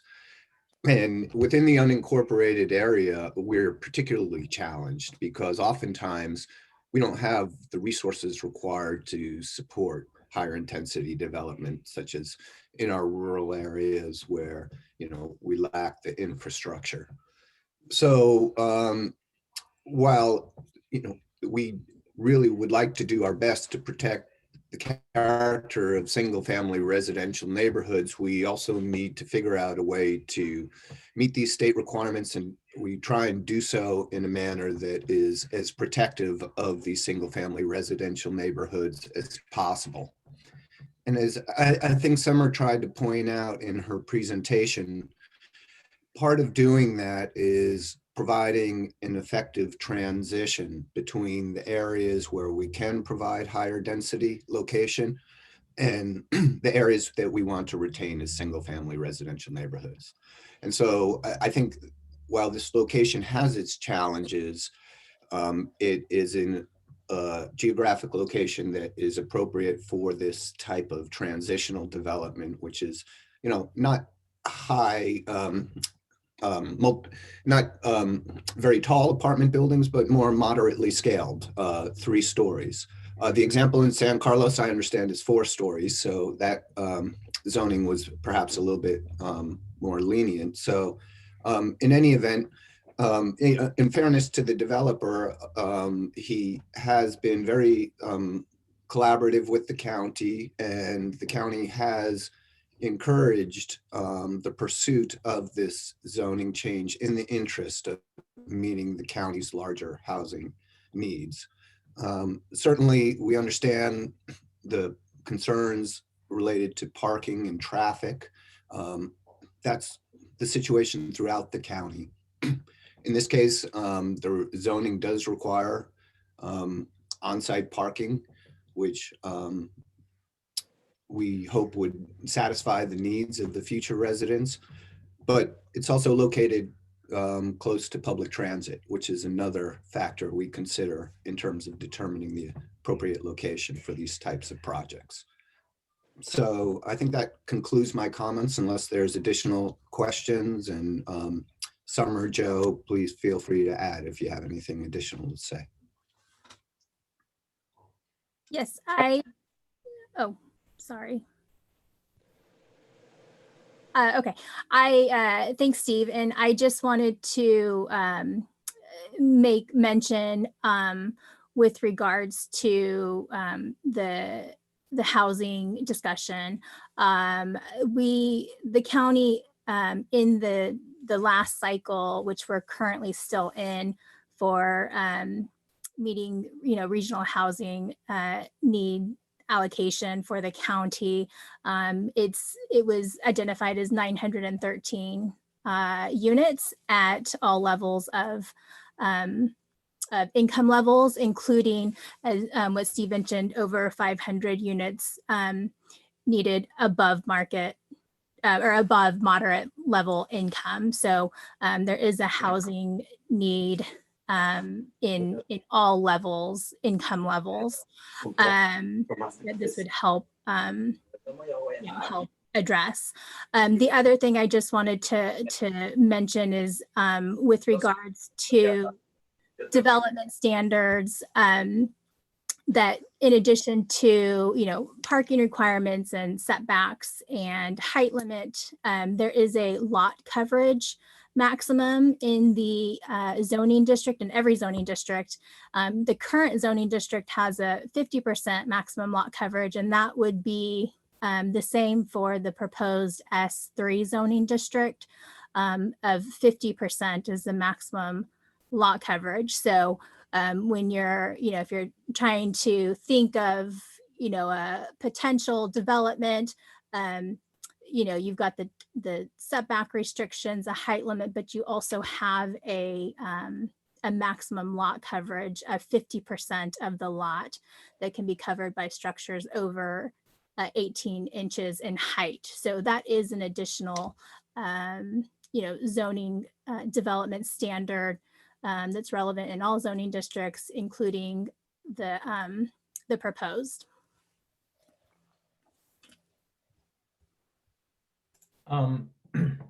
If I might, I just wanted to add and emphasize some of the comments that Steve and Summer have just made. The San Mateo County, not just the county itself, but San Mateo counties and cities in the last decade added over 100,000 jobs, and we added less than 10,000 housing units in that same time period. So we definitely have kind of painted ourselves into a corner with regard to a jobs housing imbalance. And we do need to find a way out of it. And with regard to the scale of development that's proposed here, or that could be proposed here under the rezoned parcel, this is commensurate with what many people refer to as garden apartments. If one looks at housing types by density, you start with single family, move up to townhouses, which are single families 4 to 6 units to the acre, townhouses 12 to 15. Next step up is garden apartments, is in the 30 to 40 unit range, and this is about 35 units to the acre. So while it's denser than townhouses or single family houses, it's certainly not what one would consider high density housing. I think it really fits more in the middle. So I just wanted to share those points with regard to the need for this type of project. Thank you. Okay, I have a question to ask to staff, if I may. The Miss Cooley on the email mentioned the S74 district was approved by Planning Commission and the Board of Supervisors in 2004, and this new change is contradicted. Can anyone on the staff can expand on that? Really I'll appreciate do my it. best. And Mrs. Cooley is absolutely right. The community worked with the county at that time to establish what we call a combining designation.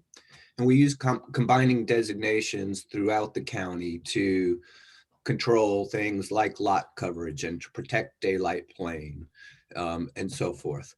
So once we update a community's design standards, that doesn't mean that in the future we might not come back and make additional adjustments to the zoning.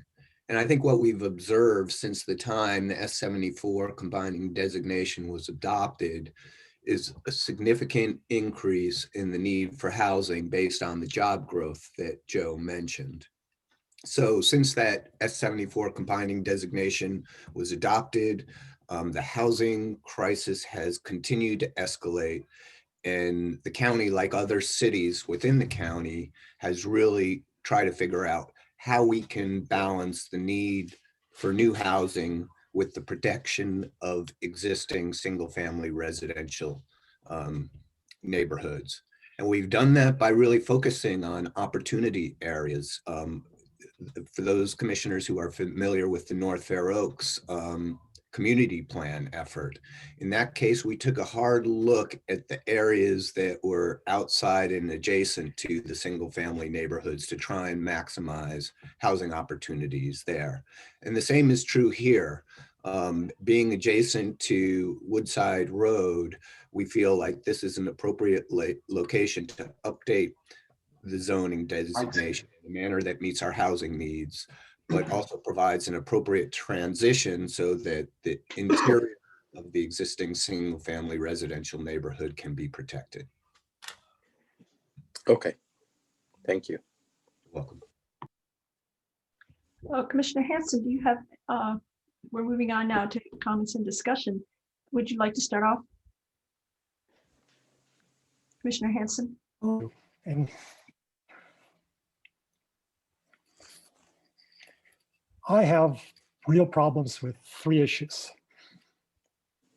And well, I'm being warned and my internet is problematic. Okay, my 3 issues. When I look at the neighborhood, when you just look at how the lots were assigned, we can see this was done incrementally through the years. You know, it's been historically how we did things. So a few houses here, a few blocks there, and eventually you have a town, then it becomes a city, then you've got, it needs to grow, but it never was planned. There are no parks in this area. What was originally there, you know, in the 1950s to what was there in the 70s to what there is today is considerably more dense.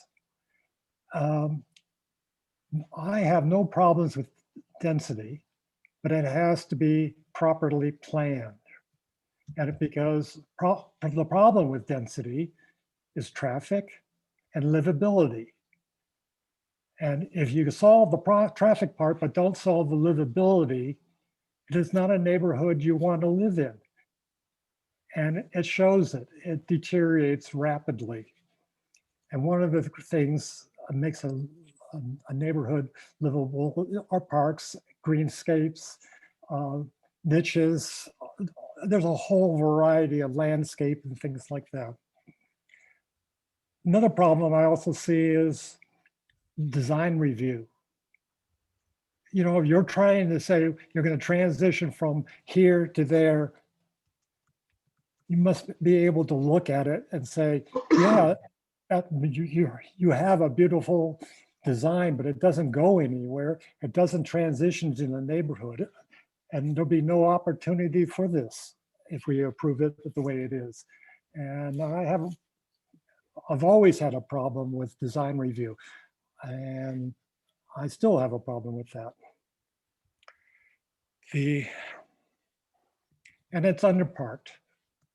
You know, we live in a wonderfully goofy state, and I love it living there for that. We're the only state where we voted to have chickens to be free range for eggs so they don't live in cages. We considered the livability for chickens, and the state said that is important.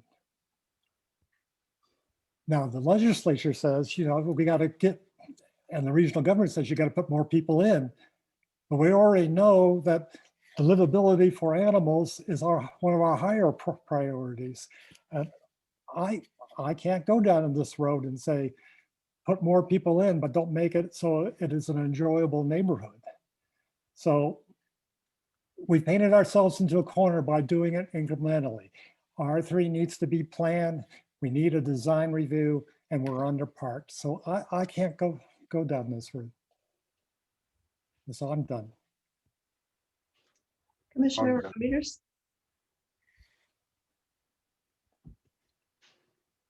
I'm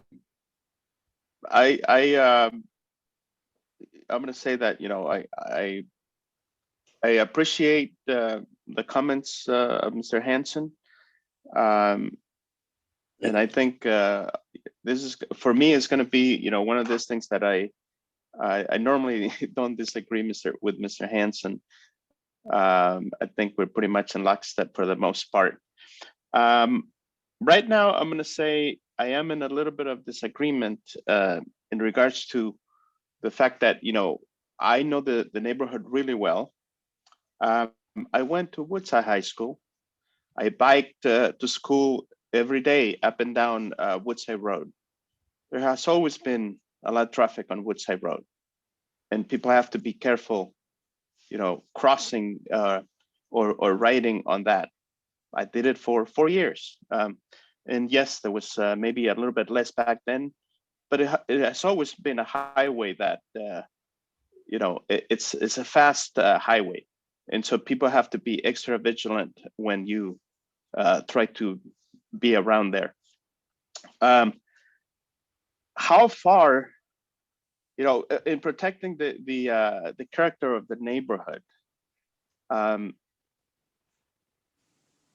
I don't think that adding a 3-story building that close to Woodside Road would actually change the character of the neighborhood.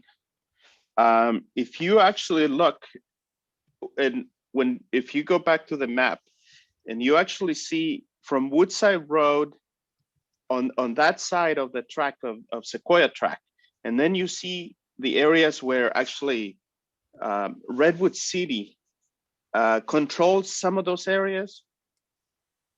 Those areas that actually are controlled by Redwood City are three-story buildings that are multi-family buildings.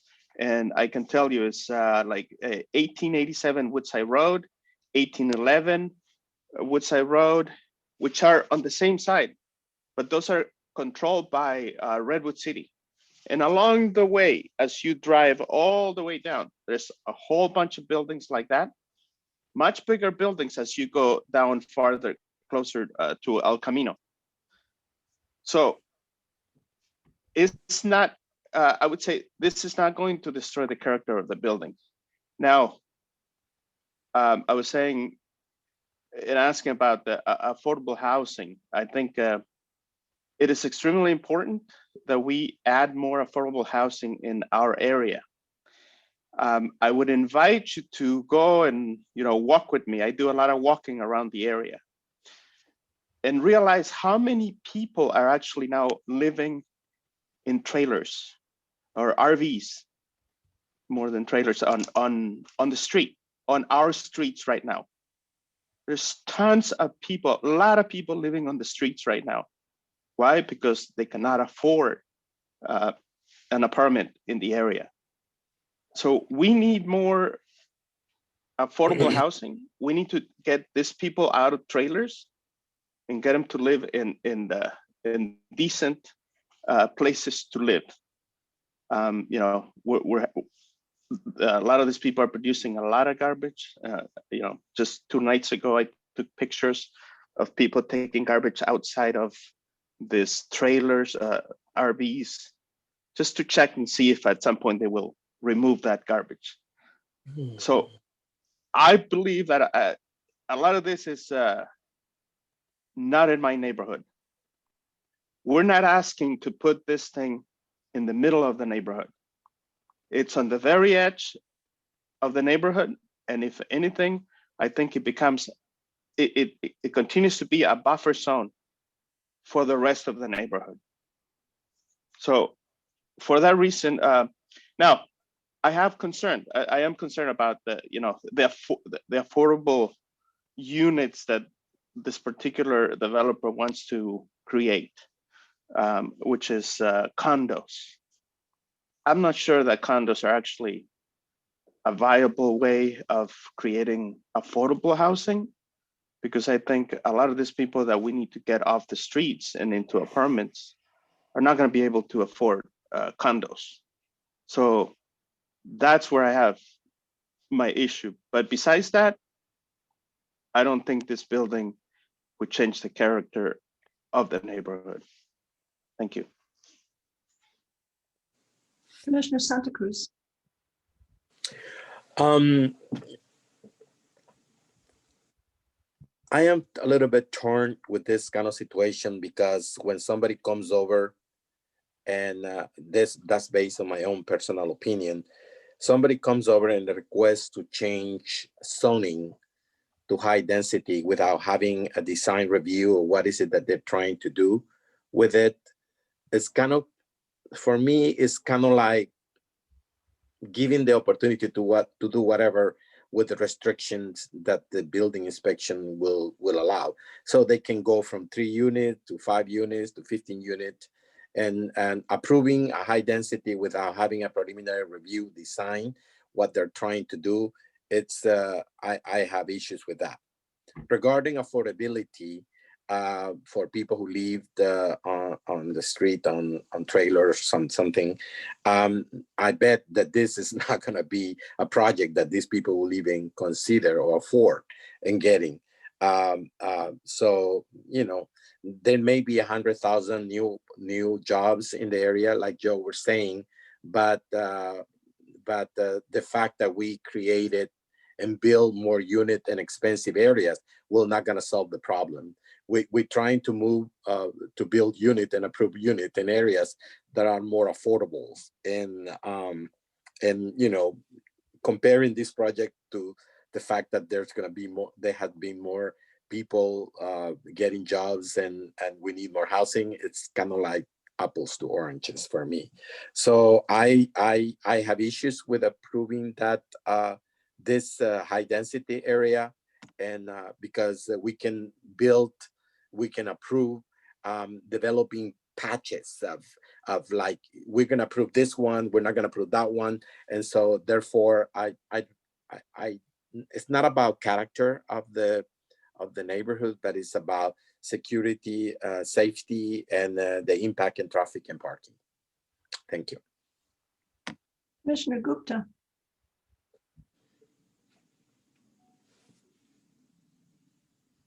My fellow commissioners all have some very, very, very good points. I agree with some, I do not agree with some others, but here are my thoughts. One of the speakers mentioned about the COVID situation and how we should be lowering the density. In the COVID situation, we don't know how long it would last and how it will change our lives going forward. But we will need to spend more time at home. So we need more places to live in and provide enough space for whoever, for younger families, for younger growing families. So, and in terms of the character, changing the character of the neighborhood, that's the nature of things. I have moved in so many different communities of California. And if I live long enough, there are changes that take place, which I never expected. Okay. But you all start adjusting to that. And that's what we need to do here. Even on Google, when I looked on Google Map to look at the entire neighborhood, like Commissioner Ramirez mentioned, there were RVs parked there.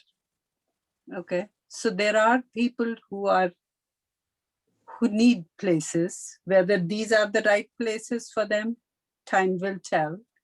But there are others who commute long distances for the 100,000 jobs that have been created. So I'm going to support this project. That's where I leave it at. Thank you. Well, here's what I think. I have to, well, first, the simple thing, the discussion about the intersection resonates with me. It sounds a lot like mid-coast problems. You can't make the left turn, it's too dangerous. And at what point would a signalization be triggered to address that? Is in the,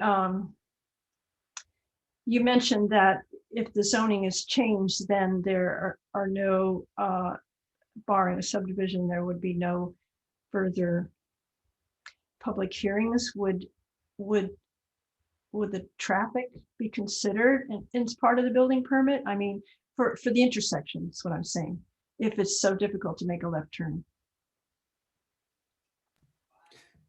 Without a subdivision or a discretionary permit required, then no, the application would be solely reviewed for compliance with the building code.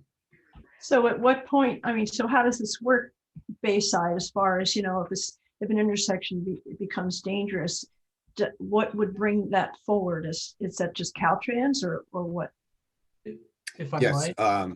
this is a Caltrans right of way, and they'll, you know, make the decision on installing signals. We haven't taken, you know, the type of transportation planning steps that we've taken on the coast to try and make those happen from a local level.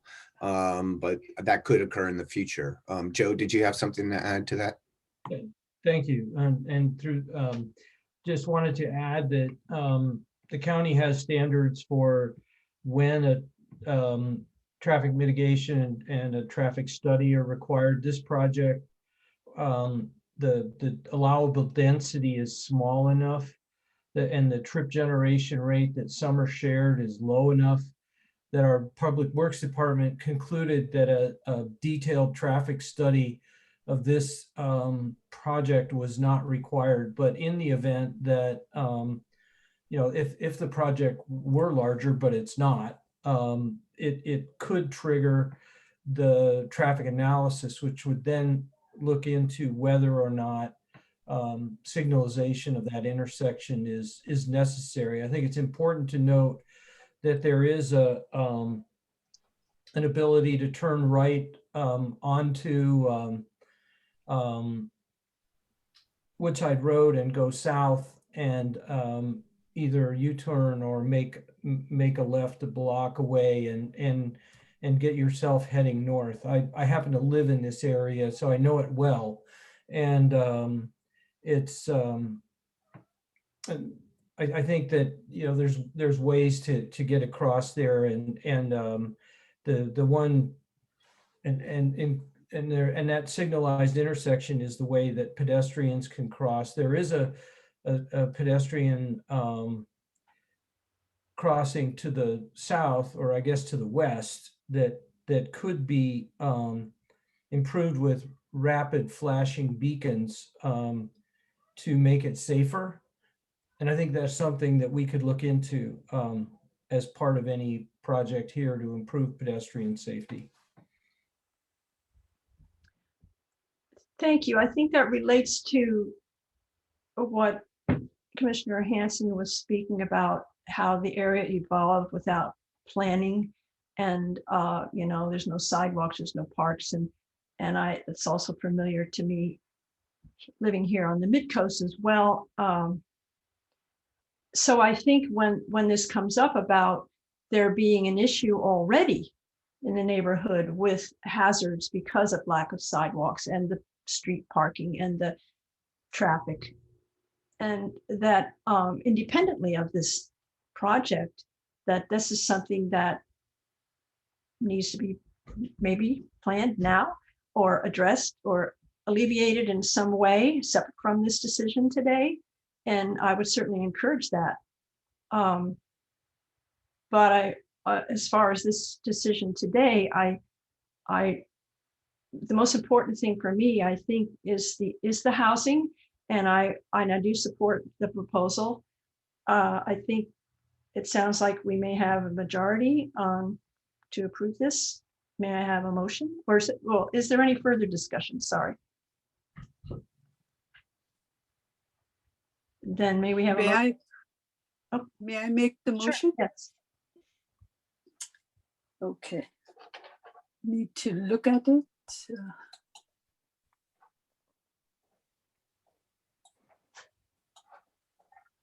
Okay, so the Planning Commission recommends that the Board of Supervisors, number 1, adopt the resolution adopting the initial study and mitigate negative declaration and mitigation monitoring and reporting program.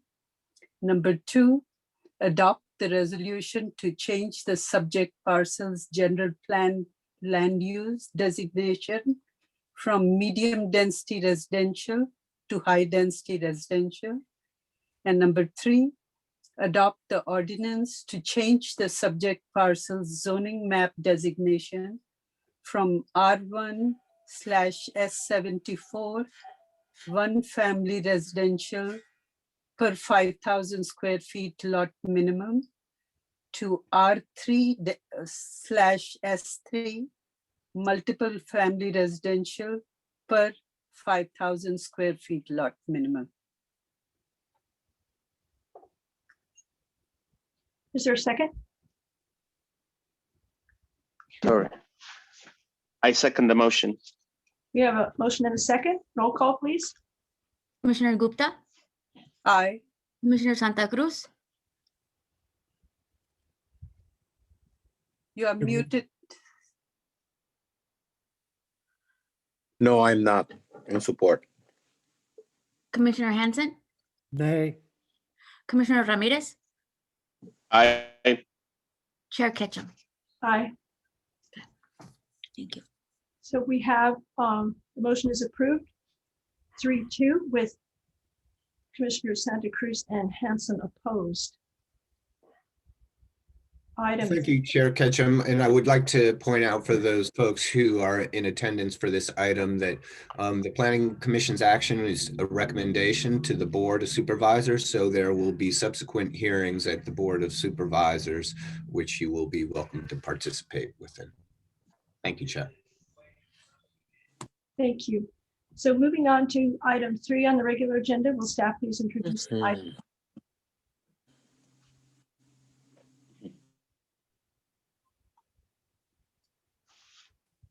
Hello? Sorry, I think I was speaking. Okay. I didn't realize I was muted. I'm sorry. So item number 3, owner Lohman, applicant Turner, file number PLN 2019-00366, location 400 San Juan Avenue in El Granada, and our project planner this afternoon or morning still, Brian Alvini. Good morning, commissioners, staff. and members of the public in attendance. Again, the project before you is a rear addition to this existing single-family residence in the PAD district. The grading quantities would be 505 cubic yards of cut, 50 cubic yards of fill on this nearly 1.25 acre parcel within the highway scenic corridor, which is the reason why this project is before you today. The projects highlighted, the map shown here highlights the areas that would be designated within the coastal appeals jurisdiction. And you can see that the parcel is both outside of the agricultural appeals jurisdiction and the single family residential jurisdiction. Additionally, it's entirely within the Cabrillo Scenic Corridor area, but yet outside the urban mid-coast study area. This is the parcel within context. The majority of the addition, which will be shown in subsequent slides, is screened by the existing home and a lot of the vegetation that you can see at the perimeter fronting on San Juan. The area highlighted in orange is the predominant area of disturbance, other than areas to access the rear of the property for the grading quantities. Again, 505 for cut and 50 for fill. I'm going to go through just the floor plan and elevations to give you an idea of the project scope. Again, the PAD district, I'll show in the final compliance slide, doesn't require design review on this parcel.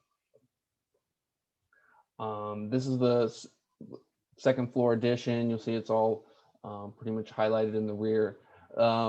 The two decks, as part of the proposal, are shaded a lighter shade of green and are not covered. Again, this is the existing street side view from San Juan, and the areas shaded are the areas of the building that would be added on. You can see here, that's the subsequent slide. This is, and we'll move around the house and the addition so you can understand why those grading quantities would be necessary. So this is the north elevation on the opposite end, showing the elevated decks. And then this is the extent of the rear addition that won't be viewed at all from public view, but that shows the extent of the decks and the addition of the rear and the conversion to the existing lower level. Again, this is the architectural rendering showing the approximately 101 square foot stairwell for an alternate access area, and the area shaded in the background is the existing residence. Again, and I just wanted to finish off with the PAD compliance. There's no increase in acreage or lot size. The front setback is not changing, again, because most of the addition is concentrated to the rear. It more than complies with setbacks. The increase the total increase in the residential floor area as regulated in the PAD district nearly meets the maximum. So it's going to be a final floor area for the residents of 6,034 square feet. The ridge peak is increasing by approximately a foot, but is well under the maximum allowed in the PAD district. That's outside of the urban mid-coast study area. I'll then finish off because of the size of the project, it qualifies for an exemption for environmental review for section 15301 for an addition to existing residences. The project complies with the general plan policies, the local coastal program, again, the PAD district, and then the grading ordinances for the amount of quantities that are proportional to the project that's being proposed. The recommended findings and ask of the Planning Commission approve the coastal development permit and the grading permit based on subject to the required findings indicated in the staff report, specifically those with the LCP conformity and the grading quantities proposed because of its location in the scenic corridor.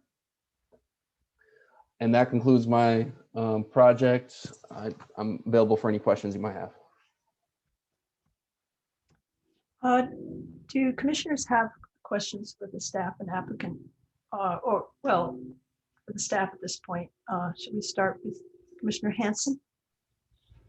I don't have any questions. Commissioner Ramirez? No questions. Commissioner Santa Cruz? No question, very clear cut. Commissioner Gupta? Questions for staff? I just, yes, I do. Thank you.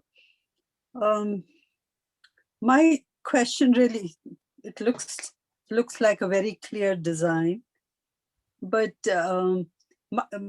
I'm just trying to understand from the drawings that is this parcel at the foothills?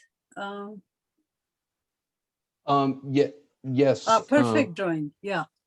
Correct. This will give you a little bit context. I'll scroll back to the vicinity map so you can see a little bit better context of where the parcel is located in relation to the surrounding neighborhood. So it's actually at the edge of El Granada and the beginning foothills beyond. Okay. So it's at the edge of, Yeah. of what is across the street, single family residential. Okay. Okay. So the area that is green are hills kind Yes, of ma'am. going up. Yes, to the Yeah. east. Okay. Okay. Okay. And that's the reason for grading. The requirement for grading is yes, that it's slightly sloping behind the house at about a 23% grade. Okay. Okay.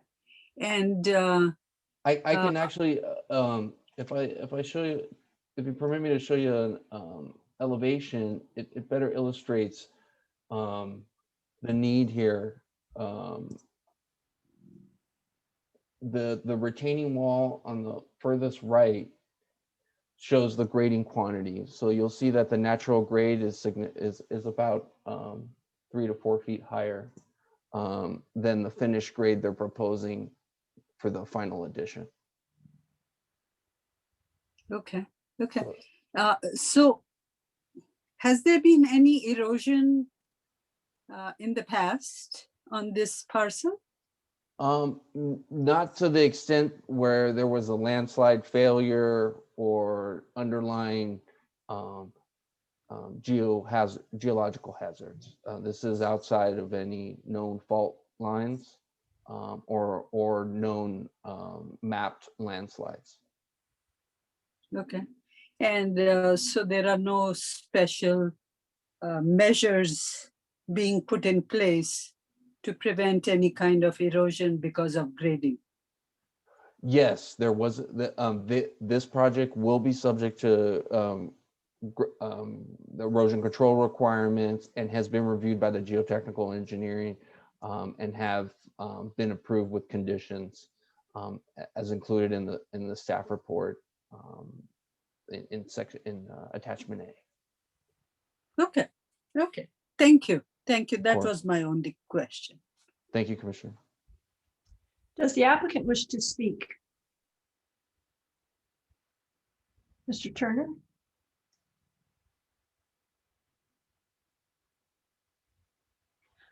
Okay, let's move on to public comment. I'll turn it over to Ms. Lujan for this portion. Thank you. We're now opening public comment for item number 3. If you wish to speak on this item, please use the *9 feature if you want to raise your hand. And right now, let's give it a few seconds, but I didn't see anybody with their hands raised at the moment. And then just note that I didn't receive any written comments for this item. So seeing none, there are no raised hands for this item. Chair Ketchum. May I have a motion to close public comment? I have, excuse me, Chair, I have one more question since there's no applicant, maybe I can get that answer from our project planner. Yes, ma'am. It says here that the project site is an improved parcel. What does that mean? That it is not a vacant parcel. Typically, the PAD districts are agricultural, raw land, essentially, and that term indicates that it's already been disturbed. The utilities are servicing the property, and the level of development occurring would be minimal comparison to what's already on the property. Thank you. Thank you. Okay. May I have a motion to close public comment? I make the motion. Second. We have a motion and a second. Roll call, please. Commissioner Gupta? Aye. Commissioner Santa Cruz? Aye. Commissioner Hanson? Aye. Commissioner Ramirez? Aye. Chair Ketchum. Aye. Thank you. Any further comments from staff before we start discussion? Nope. Okay. Not at all. No. Let's start with Commissioner Hanson.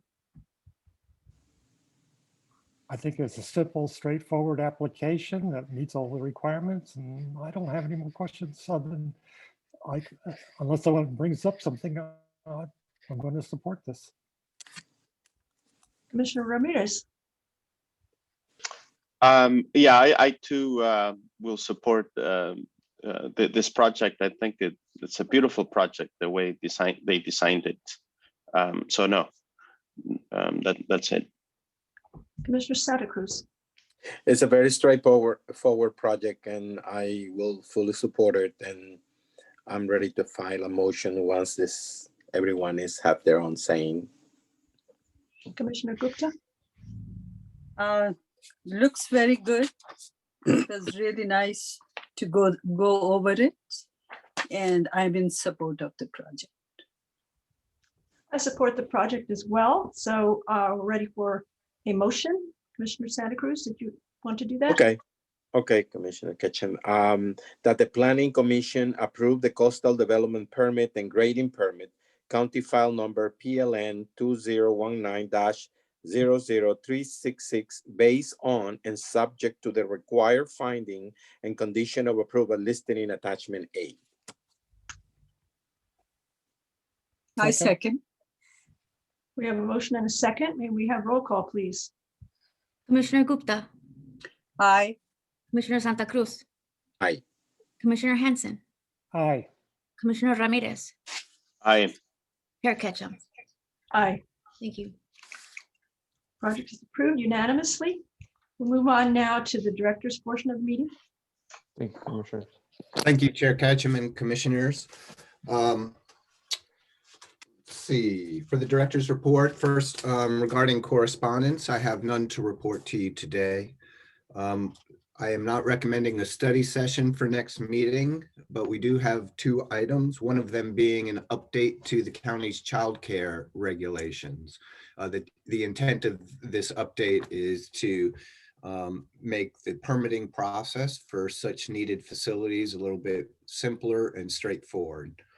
So we look forward to bringing that to you, along with the Mid-Peninsula Open Space District item that was postponed from today, as well as an appeal of a tree removal permit in the West Menlo Park area. Moving on to the director's report, I just have 4 items to bring to your attention today. The first is to update you on our Excel upgrade project.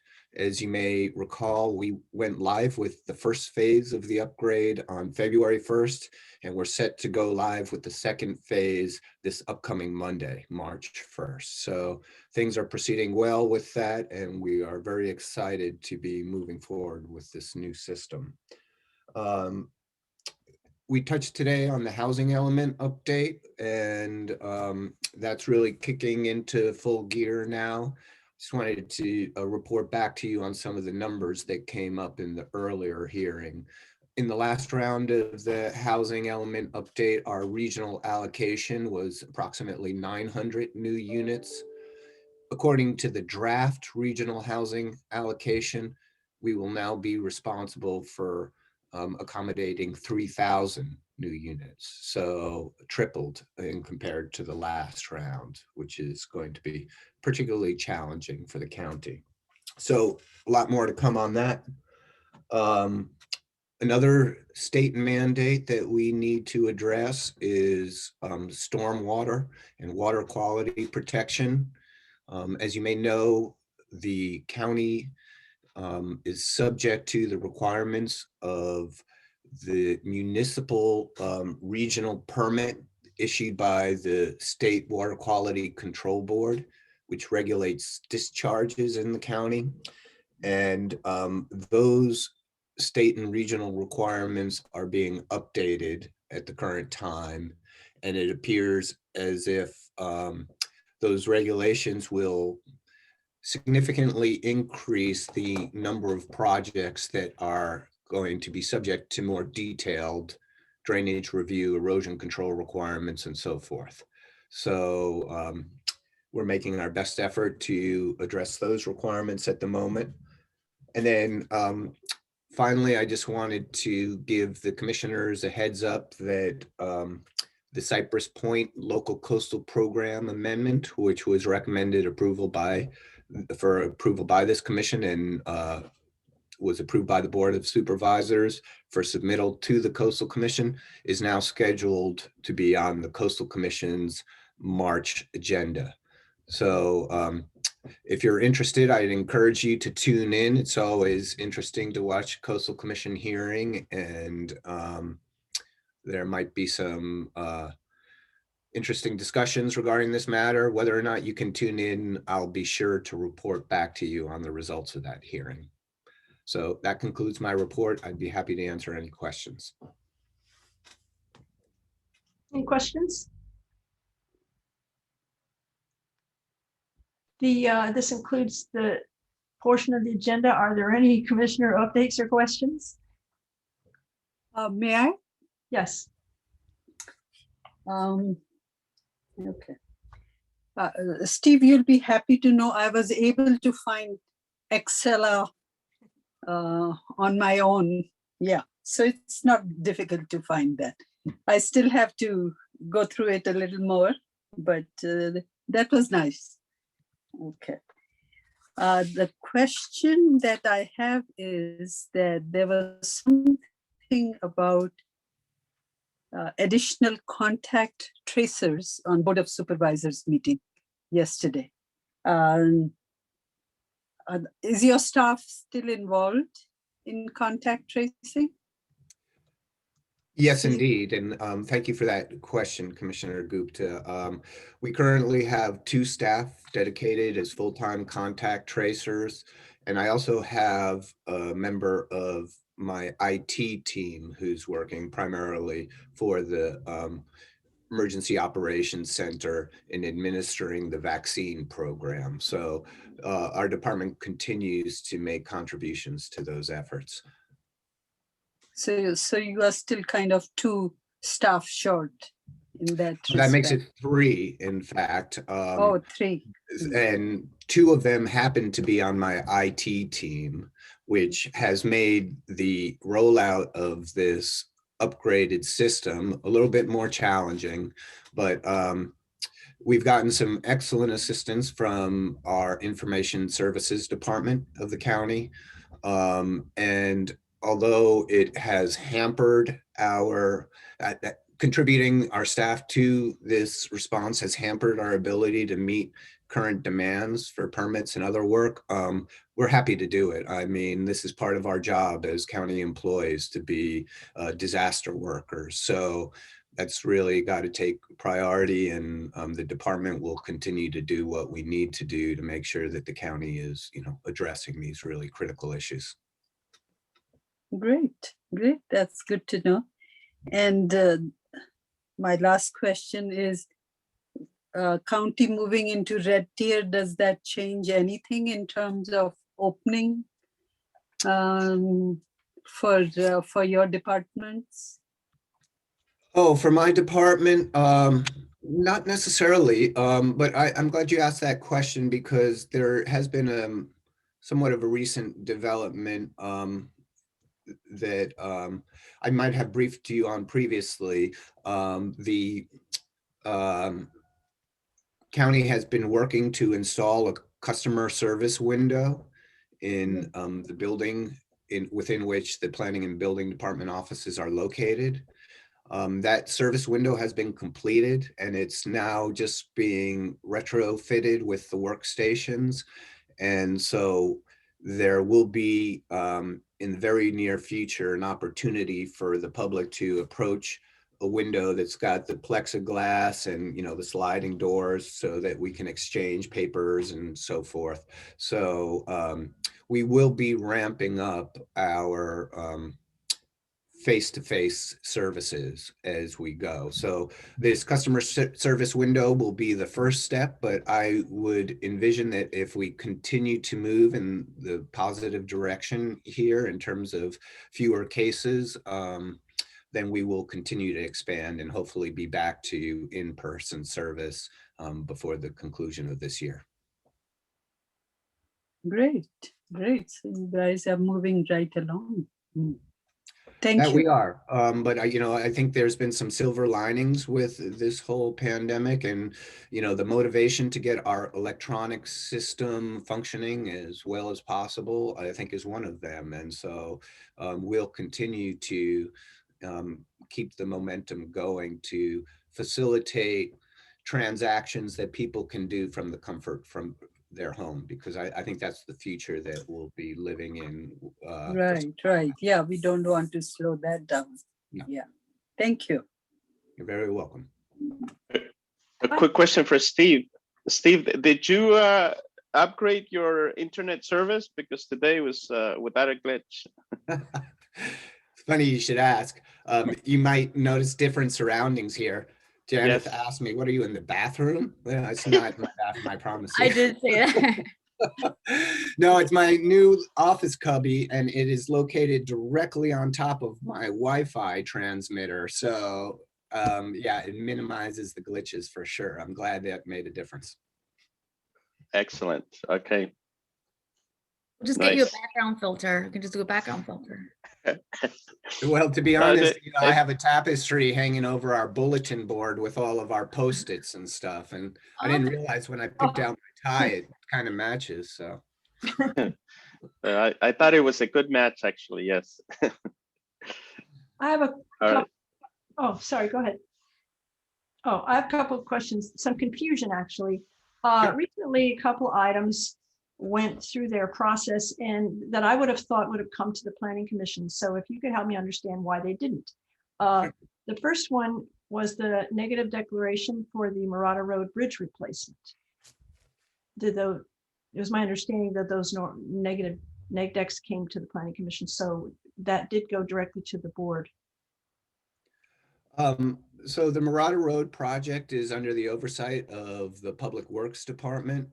And, various departments within the county all have their independent authority and ability to conduct the necessary environmental reviews required under CEQA.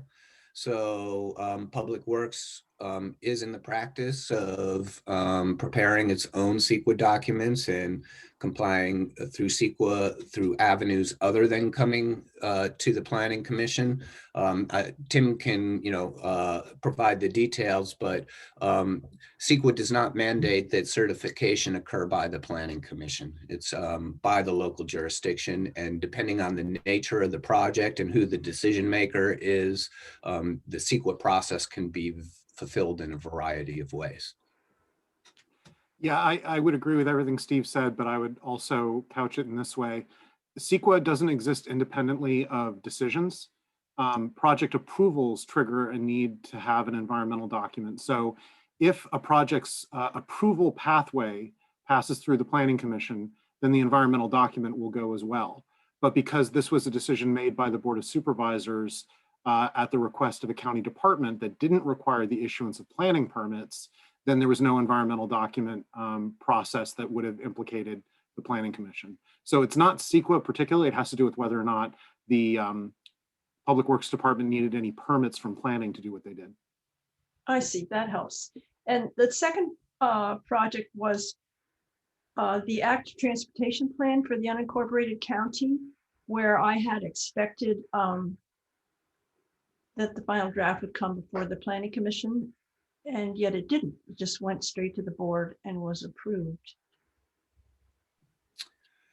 Yeah, so the active transportation plan is an effort by the Office of Sustainability to improve transportation throughout the county. It doesn't involve at this point any change to zoning, any general plan amendments. So the preparation and adoption of that plan by the Office of Sustainability doesn't trigger the need for Planning Commission review. That being said, we certainly welcome and desire your feedback on these types of plans, and we have sought to inform you and others about the active transportation plan through Connect the Coast Side, because there is a lot of overlap between the two. So if the commission would like a briefing on the active transportation plan, I'm happy to arrange for it, but it doesn't reflect something that is being proposed at this point in time to be incorporated into the general plan or require some sort of policy change that would bring it before the commission.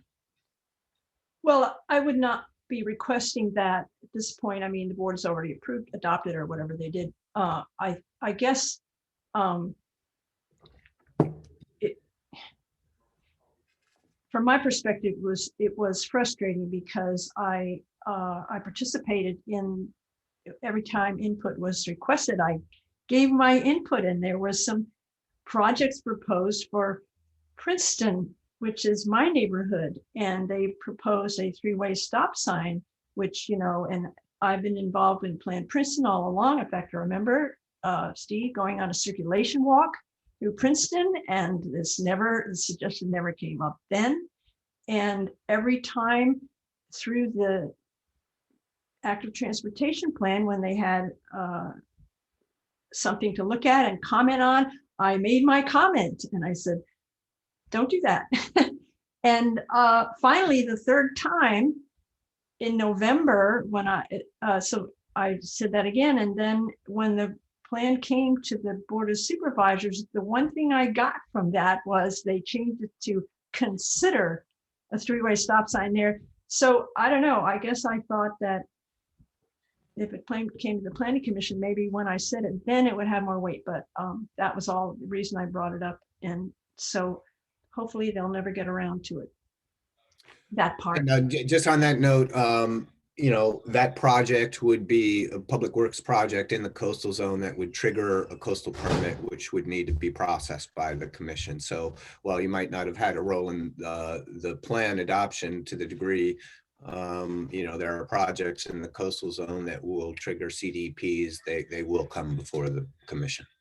Well, thank goodness for that. And I also, that reminds me, part of this thing in Princeton was, as with COVID, the businesses have been allowed to serve customers in their parking areas. And so, fine, this is what we're doing now. And so all the areas there in Princeton, I don't know where people park. They just find not in the parking lot, because that's where they're serving the food. And this active transportation plan proposed to permanently accommodate this parking area in front of this business as to serve, that they were going to make it permanent, that they wouldn't be required to have on-site parking.